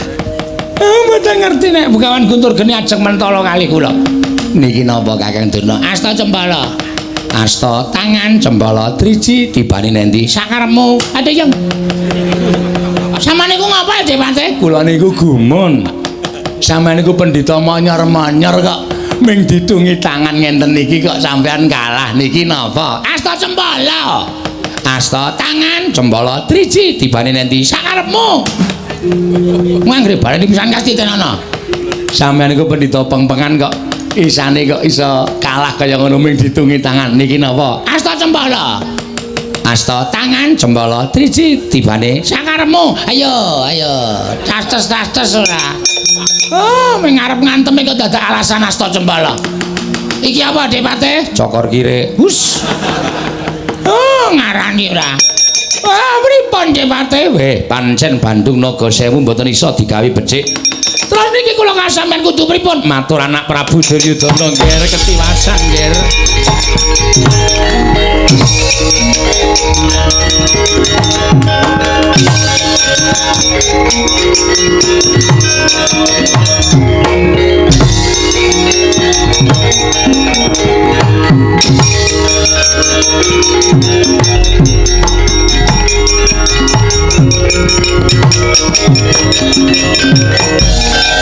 Nungso ratatanan manut semaring jajalanan ora ngilo karo kahananmu diapure kaya ngono arep lungguh dampar ke Prabu Negara Ngastina Bandung Nagasewu sempalen kuandaning Duryudana kokopen dampar kencana wah kelakon panjang kamu wah wah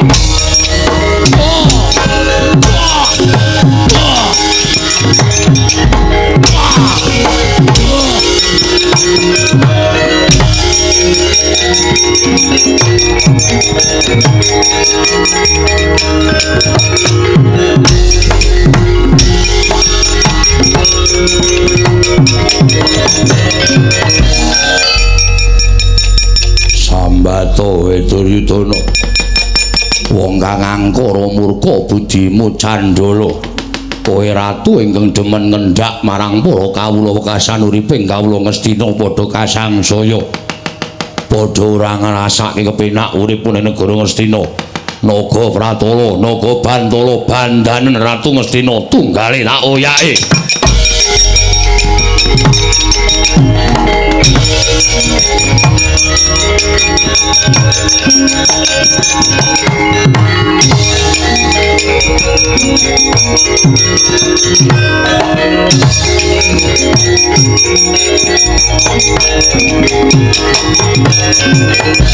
Lajar kapiandeng Patih Sengguni tuwin Begawan Durna nalika semanten nganti nasak-nasak karang pradesan jere kalawan Sang Prabu Bandung Nagasewu tanggaping gati Sang Prabu Banduna Sewu sigra ngginakaken pusaka aran Jala Kencana den sebar dening Sang Prabu Banduna Sewu satemah Begawan Dratuwin Patih Harya Sengkuni sangganing para sata Kurawa kapikut dening Sang Nata Prabu Banduna Sewu.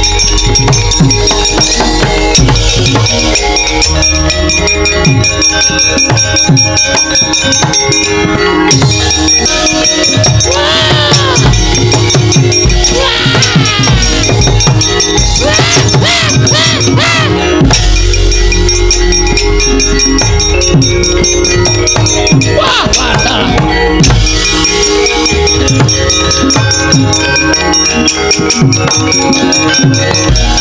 wah, harus maning jajaran lari kok sepuluh ora iso disangga enteng kekuwataning naga Wertala karo naga Bantala luwih-luwih disengkuyung karo Ratu Gustining Prabu Bandung Sewu.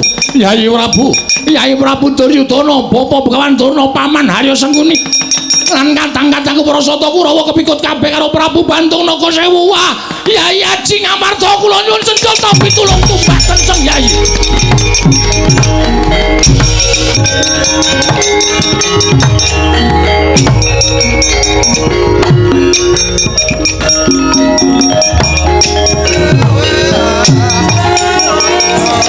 Alukon lakuning lekas Luki talino ting kidung kadung kadereng hamomong memangun manah rahayu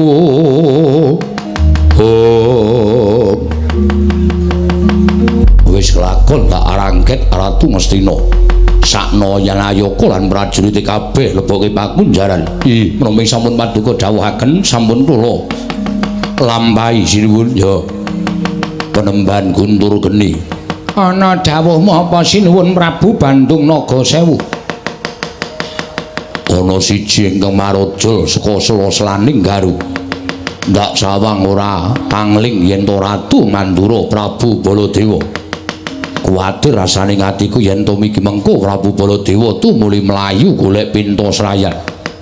Mestine kaya mengkono sinuwun nanging sampean aja kuwatir. Sampean ora usah dadak wedi perkara iki. Keparenge Bapa Penemban Guntur Geni. Aku ingkang bakal ngoyak playuning Prabu Baladewa. Upama ta mengko nyuwun senjata pitulung marang sapa wae tak anggep yen to kuwi uga ingkang bakal ngrewangi kalawan si Duryudana. Sapa ingkang ngrewangi kalawan Duryudana tak anggep kuwi menungsa ingkang kudu disirnakake saka lumahing bumi kreping langit.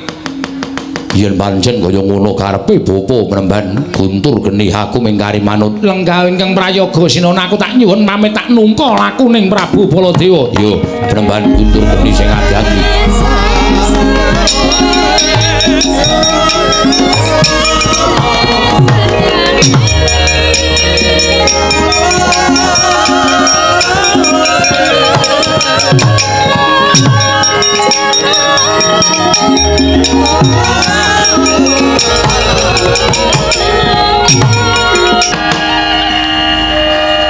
Mas Tunama Sidam sekaring bawana langgeng kula nuwun sewu menawi mboten sisip paningalipun ingkang abdi menika rak Begawan Anoman ing kundhalini inggih kendhali sada iki kasinggihan mekaten Penemban kula ngabdipun Anoman ing abiyantara ngersa paduka Penemban Tunggul Wulung ing Sanggar Waringin mriki mangke rumiyin menapa mboten badhe kuwalat ing atasipun panjenengan menika Brahmana.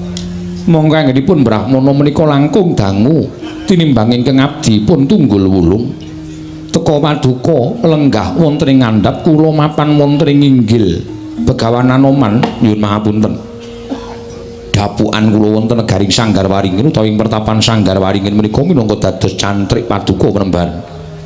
Mila sampun satrepipun menawi jengandika lenggah wonten ing inggil kula mapan wonten ing ngandhap nyuwun pangapunten panjenengan menika Brahmana pandhita teka panjenengan tumunten rawuh wonten ing pecrabakan angaku minangka dados cantrikipun Tunggul Wulung Penemban riki lenggan sak mangke sinten ingkang boten ngertos dhateng kumandhangipun Brahmana ing Sanggar Waringin kathah para nalendra para satriya para pandhita ingkang sami sumuyut nungkul dhateng paduka Penemban Mila awon menapa menawi Anoman tumunten derek suwita dhateng Paduka Penembahan. Mangke rumiyin Begawan Anoman menawi jengandika suwita wonten pertapan ing Sanggar Waringin mriki menapa mboten klentu. Kula menika namung pandhita saking Pardin.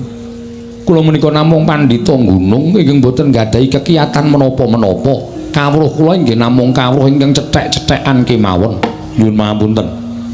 Saking pemanggih kula lebet lan inggiling ilmu kapandhitan menika boten katandha. Pandhita menika mapan wonten ing kutha menapa wonten ing Karang Pradisan. Nanging saking pamawasipun pun Anoman Paduka Penembahan menika satunggiling brahmana ingkang sampun buntas kawruhipun sithik paningalipun. Menawi mekaten Paduka tetep uga badhe manjing dados siswa kula. Menawi boten dipun keparengaken kula badhe mapan wonten ing mriki ngantos Paduka Penembahan keparengan nampi kula dados siswa. Oh la dalah inggih. Menawi panjenengan meksa kados mekaten kula boten badhe damel cuaning penggaling Begawan Anoman. Namung menawi wonten menapa menapanipun wonten walatipun kula nyuwun mangapunten Resi Mayangkara mboten wonten jamak limrahipun ing atasipun Paduka menika sampun dados guru kula. Teka Paduka menika paring pangandikan kanthi basa tata krama kados mekaten Penembahan. Kula ajrih menawi kuwalat kula ingkang badhe nanggel dosanipun. Mengkono Anoman nggih kasinggihan mekaten. Iya. Yen to pancen karepmu kaya mengkono aku mung kari manut Penembahan. Gandeng Paduka sampun nampi kula menika dados siswa Paduka Penembahan. Estunipun kula badhe nyuwun dawuh. Sira bakal matur apa Anoman? Kula menika sampun kewawaken nyawareng gelaring jagat. Kula menika sampun kewareken nyumurupi dhateng tingkah polaipun jalma menungsa ingkang persasat. Sampun sami wegah nampa wewarah nampik pitutur becik. Penembahan kula enggal kepengin sumurup dhateng kasuwargan kula. Lajeng menawi dipun parengaken Penembahan priksa kula aturi paring pitedah pejahipun Anoman tuwin anggen kula sowan dhateng ngersanipun Gusti menika wanci menapa pinten warsa malih anggen kula gumelar wonten ing jagat Madyapada mriki Penembahan. Ong mastu nama sidam sekaring bawana langgeng. Anoman wonten timbalan. Yen to kowe sira Anoman dangu utawa matur kang kaya mengkono, aku mbok dawuhi supaya atur wangsulan marang siswaku Senggana. Sing gedhe pangapuramu yen to aku ora bisa wangsulan. Liripun pados pundi dene Paduka mboten saged paring pangandikan. Merga iki magepokan kelawan pati uriping menungsa. Merga pati uriping menungsa kuwi ora diasta dening sak pepadaning menungsa, nanging diasta ana panguwasaning Dat kang murweng Dat, panguwasaning Gusti Kemahanasa. Yen ana menungsa ingkang bisa nitik patine sak pepadane, apa menungsa mau ponakane sing gawe urip? Apa menungsa mau isih kepernah prunane sing gawe jagat? Merga ngene Senggana. Pati uripe menungsa kuwi wis cinadhang marang kodrate dhewe-dhewe lan prestine dhewe-dhewe, dalane uga dhewe-dhewe. Ana ingkang mati merga disangkani saka wis keladuk yuswa, tegese wis tuwa. Ana ingkang mati merga disangkani saka kacilakan, ana ingkang mati merga disangkani saka peperangan. Kabeh mau wis tinulis dening panguwasaning Dat kang murweng Dat. Menawi ngaten kula nyuwun dawuh pejah kula benjang menika larah-larahipun kados pundi lan disangkani saking menapa aku ora iso ngandhakake kenging menapa Paduka Penembahan paring dawuh ing mekaten aku wedi marang warating sing gawe jagat. Anoman mara gage rungokno sing jeneng wong lara wae mbudidaya supaya iso waras nganti digolekke tamba mrana-mrana supaya dawa umure. Nanging sabab apa kowe iki diparingi yuswa dawa, lah kok kowe malah takon dina kapan patimu lan kowe kepengin nggih mangsa ngelak wanci supaya enggal tekaning pati. Kang mangkono kowe ora nyukuri marang panguwasaning Gusti, kowe ora nyukuri marang peparinging sing Mahanasa. Akeh wong sing kepengin duwe umur dawa, nanging ora iso kelakon malah umure cendhak tumuli sowan ngersaning Gusti. Nanging sira diparingi umur dawa lah kok malah mutah kepengin ninggal tekaning pati. Yen ngono apa Anoman kuwi iso ngasorake purbaning Hyang Mahanasa ngono apa piye? Apa sira mbok anggep sira kuwi iso ngalahake kekuwataning sing gawe jagat? Mati kok digadang, mati kok dijongko kuwi cara ngendi? Inggih. Kanthi ucapmu kang kaya mengkono mau sayektine sira Anoman padha karo kepengin ngembali marang panguwasaning Gusti Manuta. Manuta marang luwih mbake urip aja kongsi Gresula sabab wong kang Gresula kelawan uripe mau teges wong mau ora percaya marang panguwasaning Gusti nanging wong kang tansah nampa marang pacobaning urip wong kang tansah nampa karo uripe kanthi ikhlas tegese titah mau cinaket dening panguwasaning dat kang murweng dat senggana. Waduh penemban ngaturaken genging panuwun ingkang tanpa pepindhan menawi ngaten ajeng para paduka penemban dina samengko ayo ndak kanthi pun bapa kepengin duwe pengajap nglakoni tapa ngrame budal saka pertapan Sanggar Waringin yen perlu ngubengi jagat tetulung marang sak pepadaning titah ingkang butuhake mongko kabeh mau tak lakoni kanthi pamrih tanpa pamrih siji wae kanthi kaya mengkono bakal saya lulus kasutapaning begawan tunggul wulung pertapan Sanggar Waringin iki senggana ning tak jaluk kaya aja nganti bareng sak laku jantraku para paduka awat-awat ana aku saka Indri Gantara senggana aja nganti kongsi ana ingkang ngrimpet nyandung marang lakuning begawan tunggul wulung nggih ngestaken dawuh yen ora tak dawuhi aja pisan-pisan kowe mbebantu kelawan bot repoting begawan tunggul wulung nuwun ngestaken dawuh budal dina iki senggana sewawi penemban kula dherekaken tindak dhateng pundi kula namung tutuwun tindak paduka penemban tunggul wulung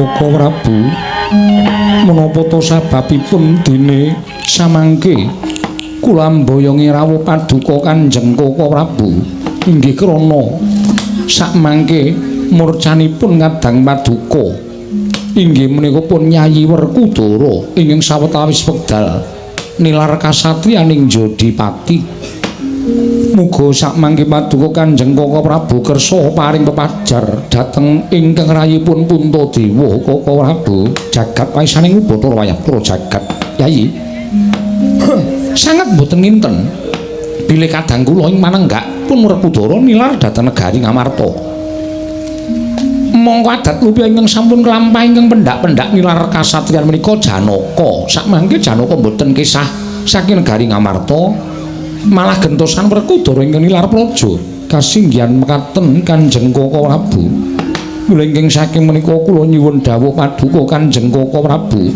mugi keparing enggalih sakmangke kersa angupaya wonten pundi dunungipun ngadang kula panenggak inggih menika pun Werkudara Koko Prabu nyatlang ning kalangguan adar pandan moncar tinon lir kakonang surem sotetan padang kasor lan pacaring purnameng gegono dasare mangsa katiga Yai menawi menika dawuhipun Yai Prabu Darma Kusuma kula mboten badhe selak jernyatanipun menika sampun dados kewajiban kula namung keparenga sakmangke kula nganti dhateng kadang kula pun Arjuna kula sumanggaken paduka Kanjeng Koko Prabu Ndrawati Janaka wonten dawuh nampa dawuh timbaling Yai Prabu Darma Kusuma siadi nderek pun Kakang ngupaya Kakang Mas Panenggak iya pancen mengkono menawi kula mekaten monggo Koko Prabu kula dherekaken Kakang Semaraja keri kula tak nganti anak-anak kula awiden kula dherekaken iya Kakang Nayantaka Kresna sinayang manggulung mingkanaken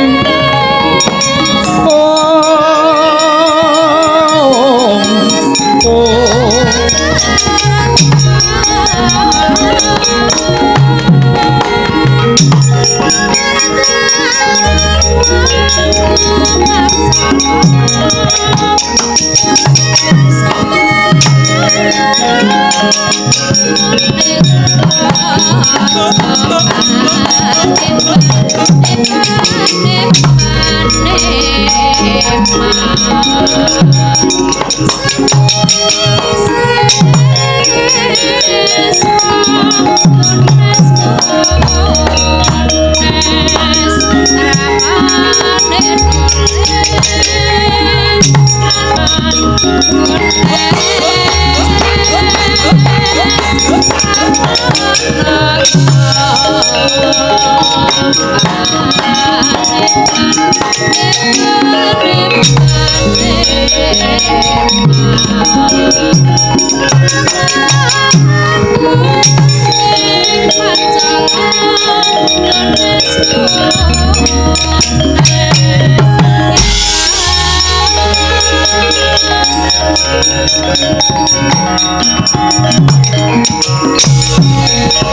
Andita kang kinarya wangsit pindha kumbang hangajaping tawang susuh angin ngendi nggone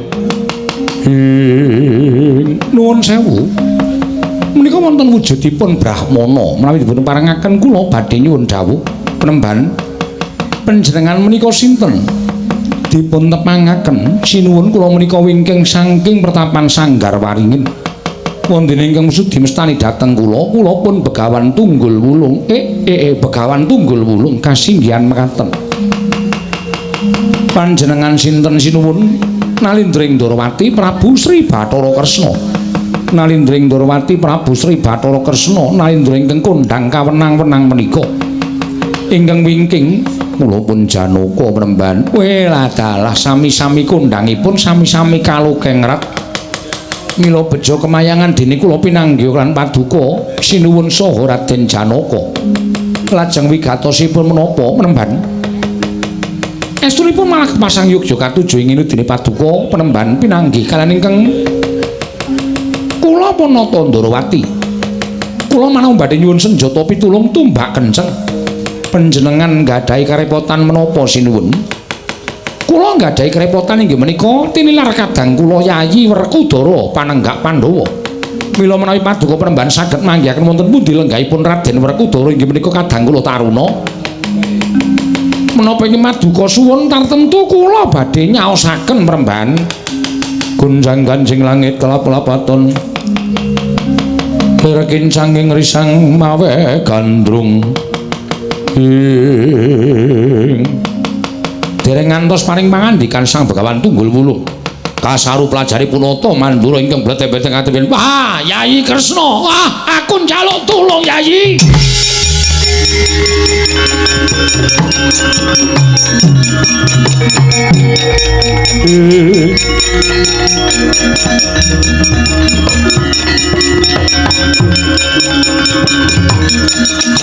wah oh adikku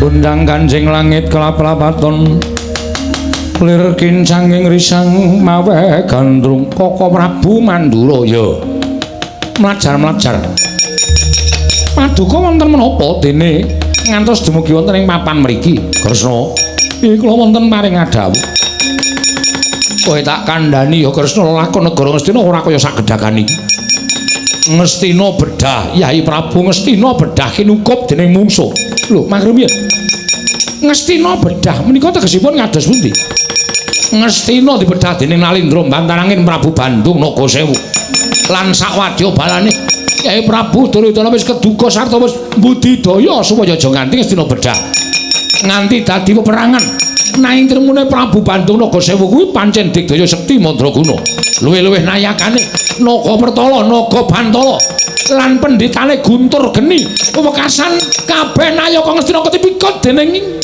Prabu Bandung Nagasewu Yayi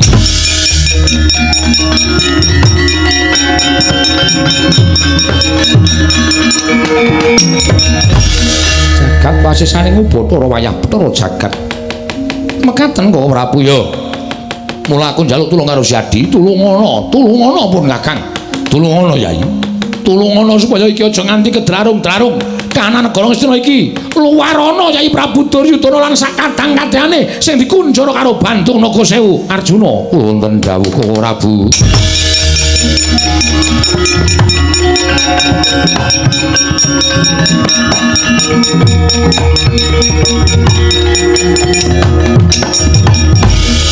Janaka kula wonten dawuh. Ngastina dibedah mungsuh inggih. Lajeng kepareng paduka Prabu Bandung Nagasewu sirnakna Yai. Kabeh sapunggawane sirnakna luwarana Yai Prabu Duryudana lan sapunggawane nggone dipikut dening Prabu Bandung Nagasewu. Nyuwun pamit Koko Prabu.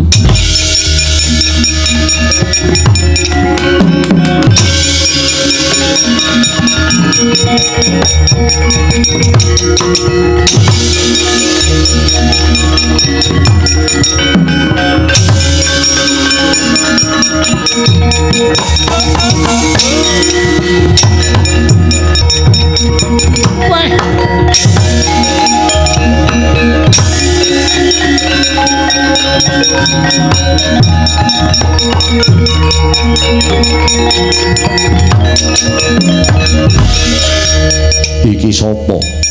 Pandhita ing bantaranging pujangganing Prabu Bandung Nagasewu. Aku Begawan Guntur Geni. Kowe sapa Raden? Raden Janaka. Panengahing Pandhawa. Ayo ora mbok balekake negara Ngastina. Ora mbok luwari Koko Prabu Ngastina. Kelakon panjang kamu tak untapke nyawamu. Ayo cobanen aku Begawan Guntur Geni parat. Hai mati we.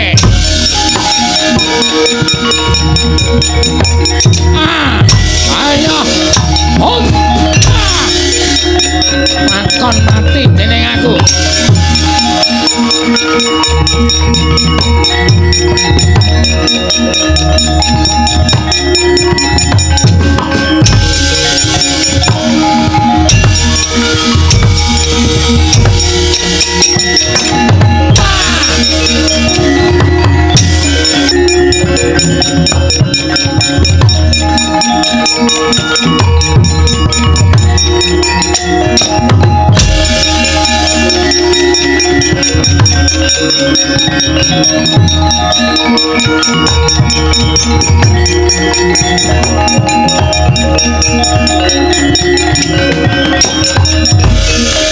Lho kosek kumliyang ana ing Dirgantara sing kumliyang wujude Janaka lah kok bareng tiba ganti wujud Wisanggeni.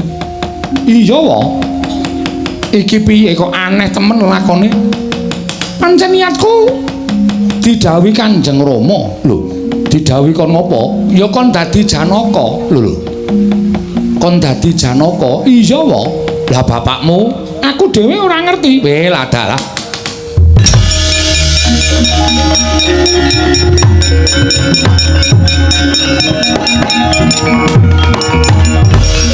Yo, aku iso nyurasa marang kabeh sing dadi kekarepaning wong atuamu. Wisanggeni piye wae? Bali marang Drepsila Geni. Kakang Semar, pripun Ngastina mesti ana sambung rapete karo bendaramu. Ah, dijujuk mriko mawon, Ndara.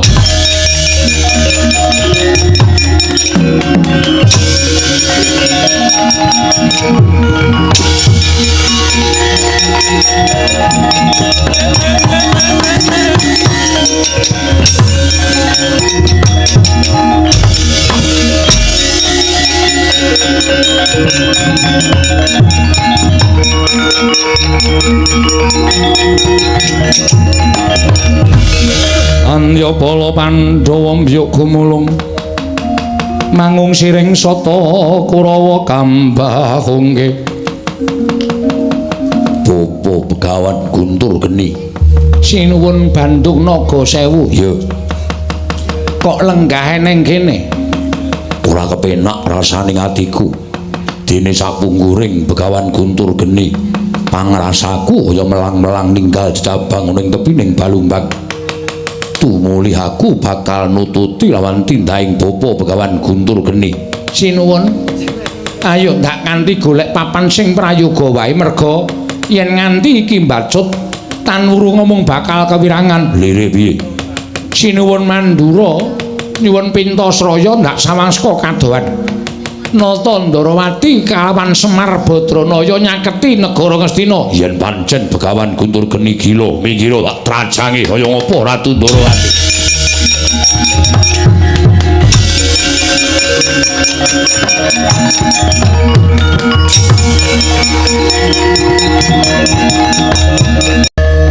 Iki sapa? Takon karo aku nalindring pantarangin Prabu Bandung Nagasewu. Lah dalah Prabu Bandung Nagasewu Semar. Kula Begawan Tunggul Wulung meneh ndi? Lah nika napa daturi tindak meneh Semar? Nggih, ngestaken dawuh.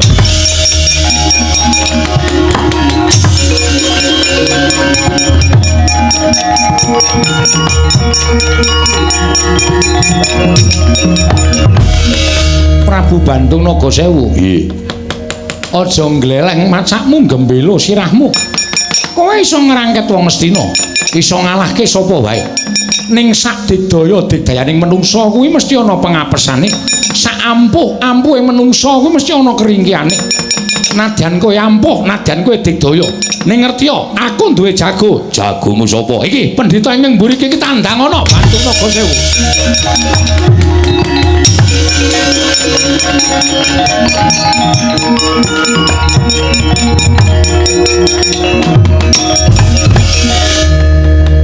Pendhita sapa jenengmu? Resi Tunggul Wulung sinuwun. Panjenengan sapa? Prabu Bandung Nagasewu. Kowe dadi serayaning Ratu Ndarawati. Niatku mung kepengin tetulung marang sak pepadaning titah. Nglakoni tapa ngrame tetulung marang sak pepadaku mongko tanpa pamrih. Gandeng Nata Ndarawati njaluk tulung karo aku, wajibe ya tak tulungi. Ayo Ratu Ngastina luwarana. Ora ngluwari Ratu Ngastina aja takon dosa, mungsuhmu aku. Wah, modar dening aku kowe.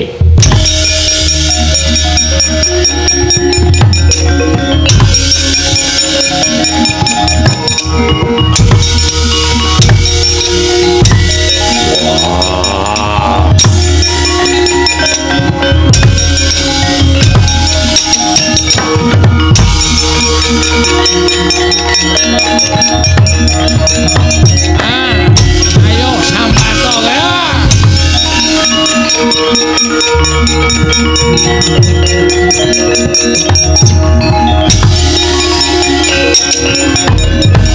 Rinuket dening Begawan Tunggul Wulung.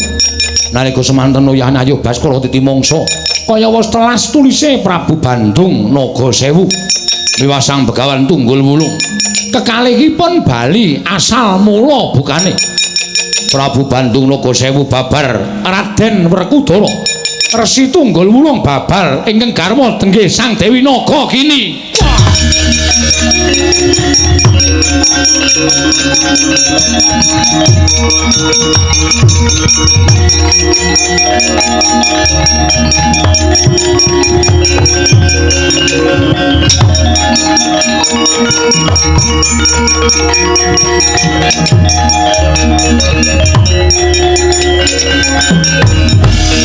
Larak tenan to.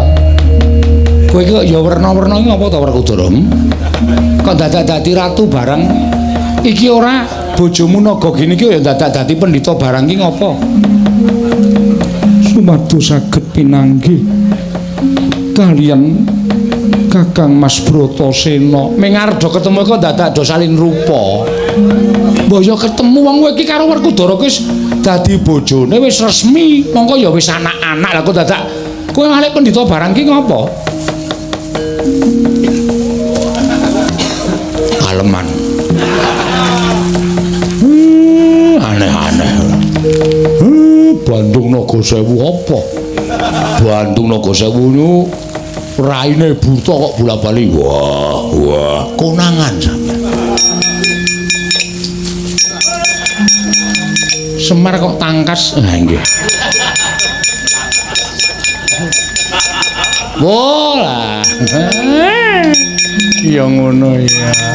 Arep yang-yangane kok dadak aneh-aneh ora. Ya golek nggon yo, cerewet. wegah nggo ngrusuhi saka njaba. Jendilane didodak-dodok. Salahe suwi. Kok nunggu kok suwi.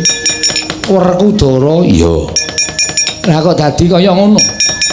Wah, mbuh aku dhewe ora ngerti kok dadi ana lakon sing kaya ngene. Mung manut karo dawuhing Jawata sing dikudratake gawe lakoning menungso. Lah terus balamu piye? Mingira aku sing tanggung jawab.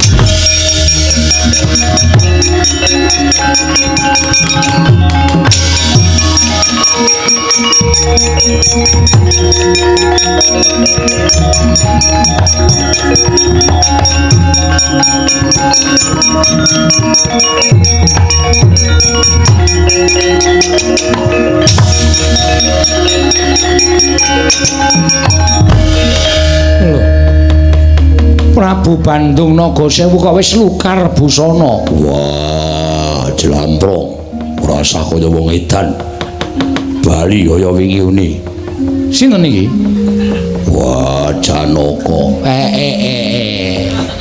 Wis bagus barang kok dadak rene dicroreh-croreh kaya ngono iki napa karepe pripun? Iki sapa iki? Iki sapa? Ayo Bali. Setengah papat iki pisan. Iya, Petro.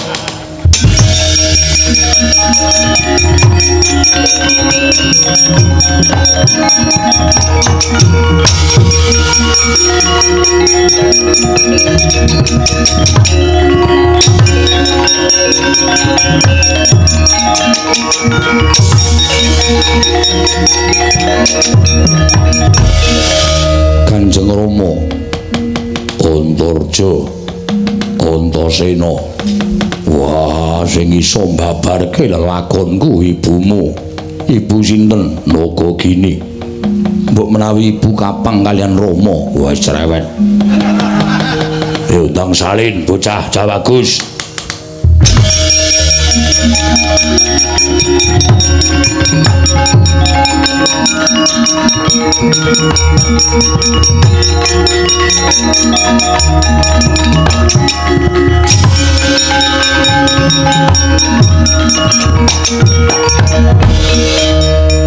Arep melu-melu sinur ya.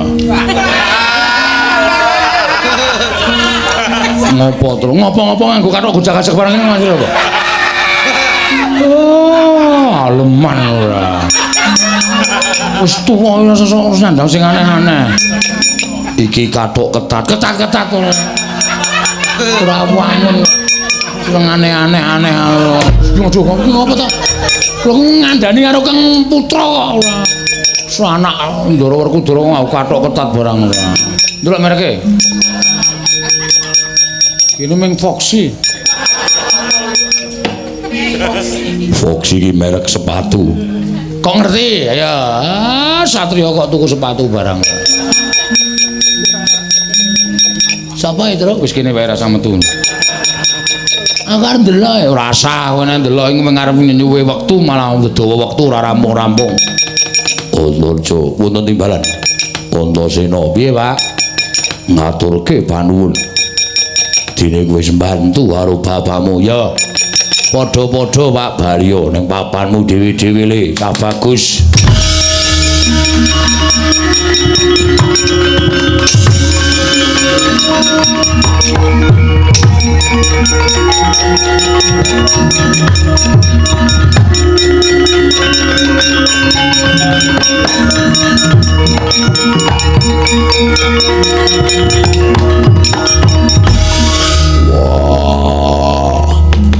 Duryudana sakurawane diluwari saka pakunjaran mestine ora trima yen ngerti sing dadi Bandung Nagasewu aku. Ya ming semedya ngelingake marang patrape sing tansah watak angkara Puji Candala. Kowe ora trima tak ajangi jembar le Cah Bagus.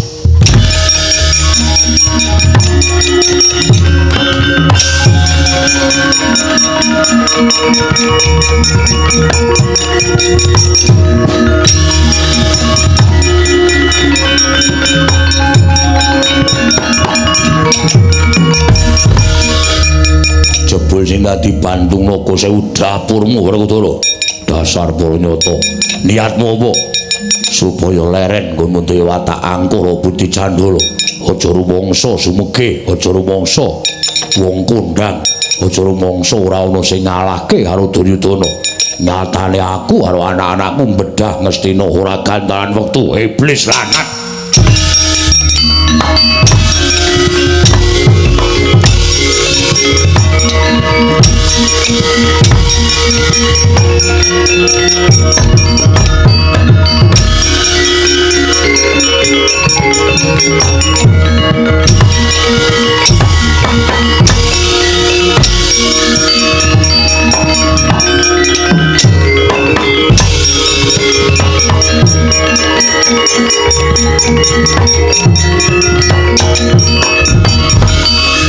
arsa madangi jagat tumungu-mungu paneng sapucaking wukir marep bangsu mirat keneng soroting surya mega lan gunung